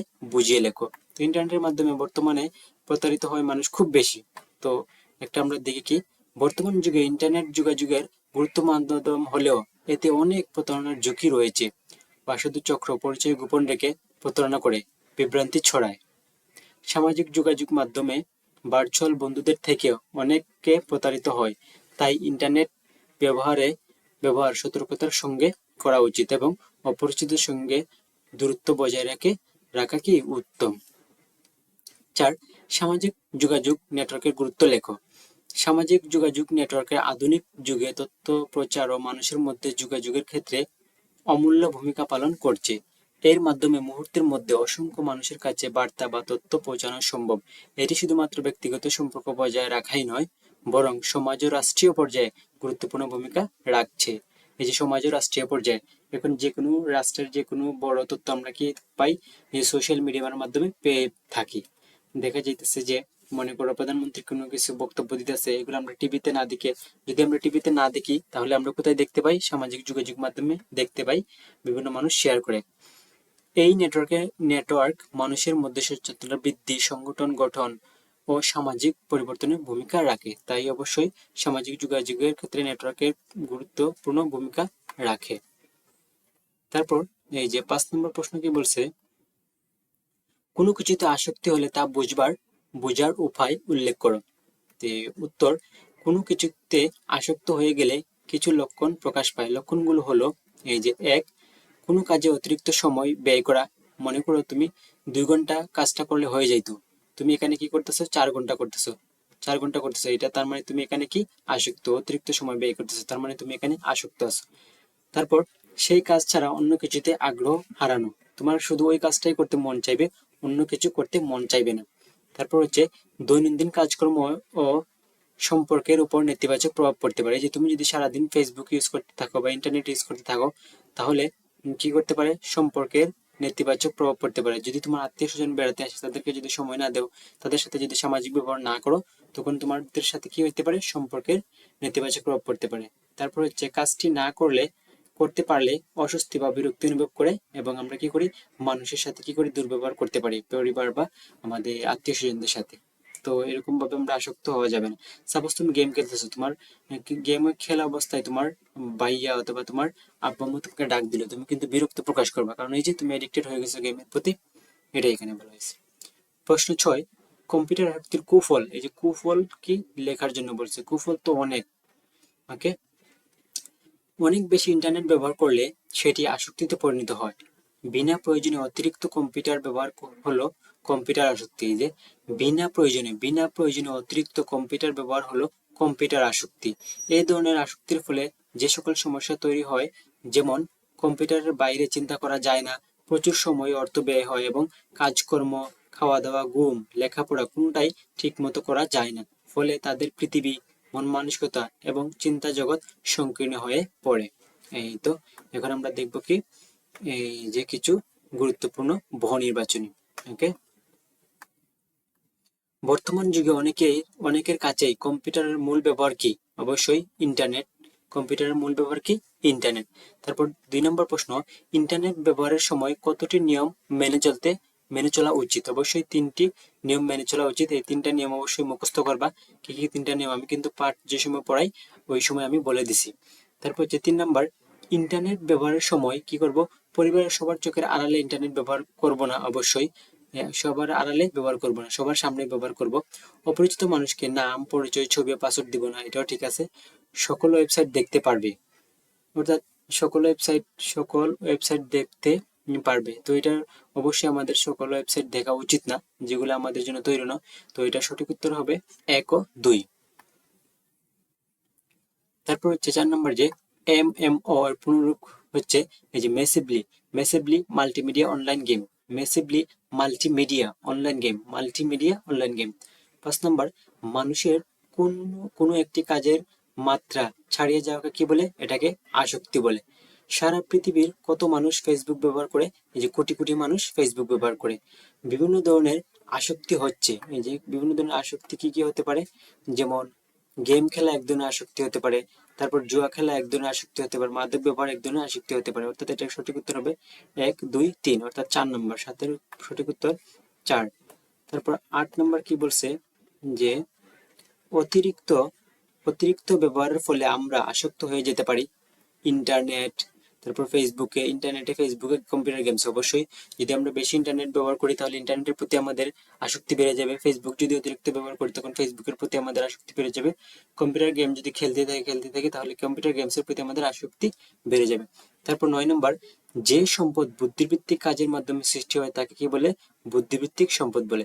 যে সম্পদ বুদ্ধিবৃত্তিক কাজের মাধ্যমে সৃষ্টি হয় তাকে কি বলি? আমরা বুদ্ধিবৃত্তিক সম্পদ বলি। অর্থাৎ বুদ্ধি দিয়ে যে যে জিনিসগুলো বানানো হয় আর কি। তারপর হচ্ছে কপিরাইট আইন সর্বপ্রথম কোথায় প্রণয়ন করা হয়? এটা হচ্ছে যুক্তরাজ্য। কত সালে? 1662 সালে। 1662 সালে কপিরাইট আইন সর্বপ্রথম কোথায় প্রণয়ন করা হয়? যুক্তরাজ্যে। বাংলাদেশের কপিরাইট আইন চালু হয় কত সালে? এই যে 2000 সালে। বাংলাদেশের কপিরাইট আইন কত সালে চালু হয়? 2000 সালে। তারপর হচ্ছে যে সৃজনশীল কর্মকে শর্ত সাপেক্ষে কপি করার জন্য উন্মুক্ত করে দেওয়াকে কি বলে? এটা হচ্ছে open source philosophy. Open source philosophy. সৃজনশীল কর্মকে শর্ত সাপেক্ষে কপি করার জন্য উন্মুক্ত করে দেওয়াকে কি বলে? Open source philosophy. তারপর 13 নম্বর এবং সর্বশেষ বহুনির্বাচনী, মুক্ত জ্ঞান ভান্ডার নিচের কোনটি? ওই যে উইকিপিডিয়া। উইকিপিডিয়া হচ্ছে কি? জ্ঞান ভান্ডার বা মুক্ত কোষ জ্ঞান ভান্ডার। ওকে, তো মৌখিক পরীক্ষার জন্য এখন আমরা কয়েকটা প্রশ্ন উত্তর দেখি এখানে। প্রশ্ন 1, প্লেজারিজম কি?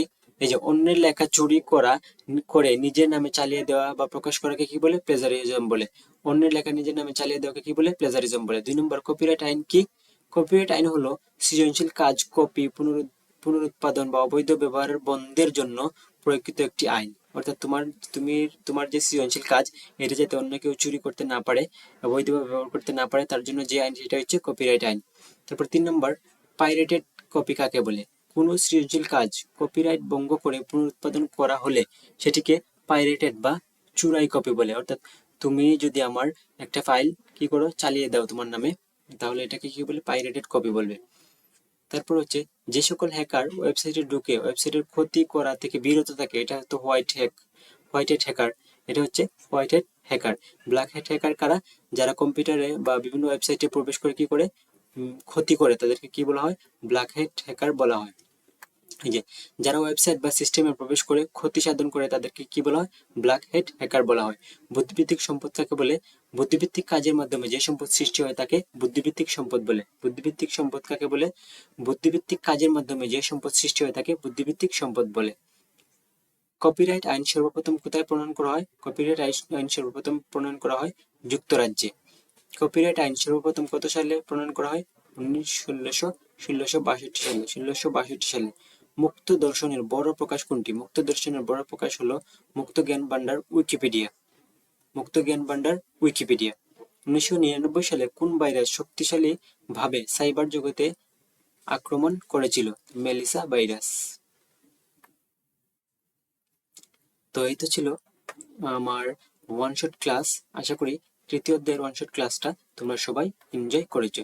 সো ভিডিওটি যদি ভালো লেগে থাকে তাহলে অবশ্যই লাইক, কমেন্ট, শেয়ার করবা এবং সাবস্ক্রাইব করে স্কিল হাট বাংলাদেশের সাথে থাকবা। So thank you so much for watching this video.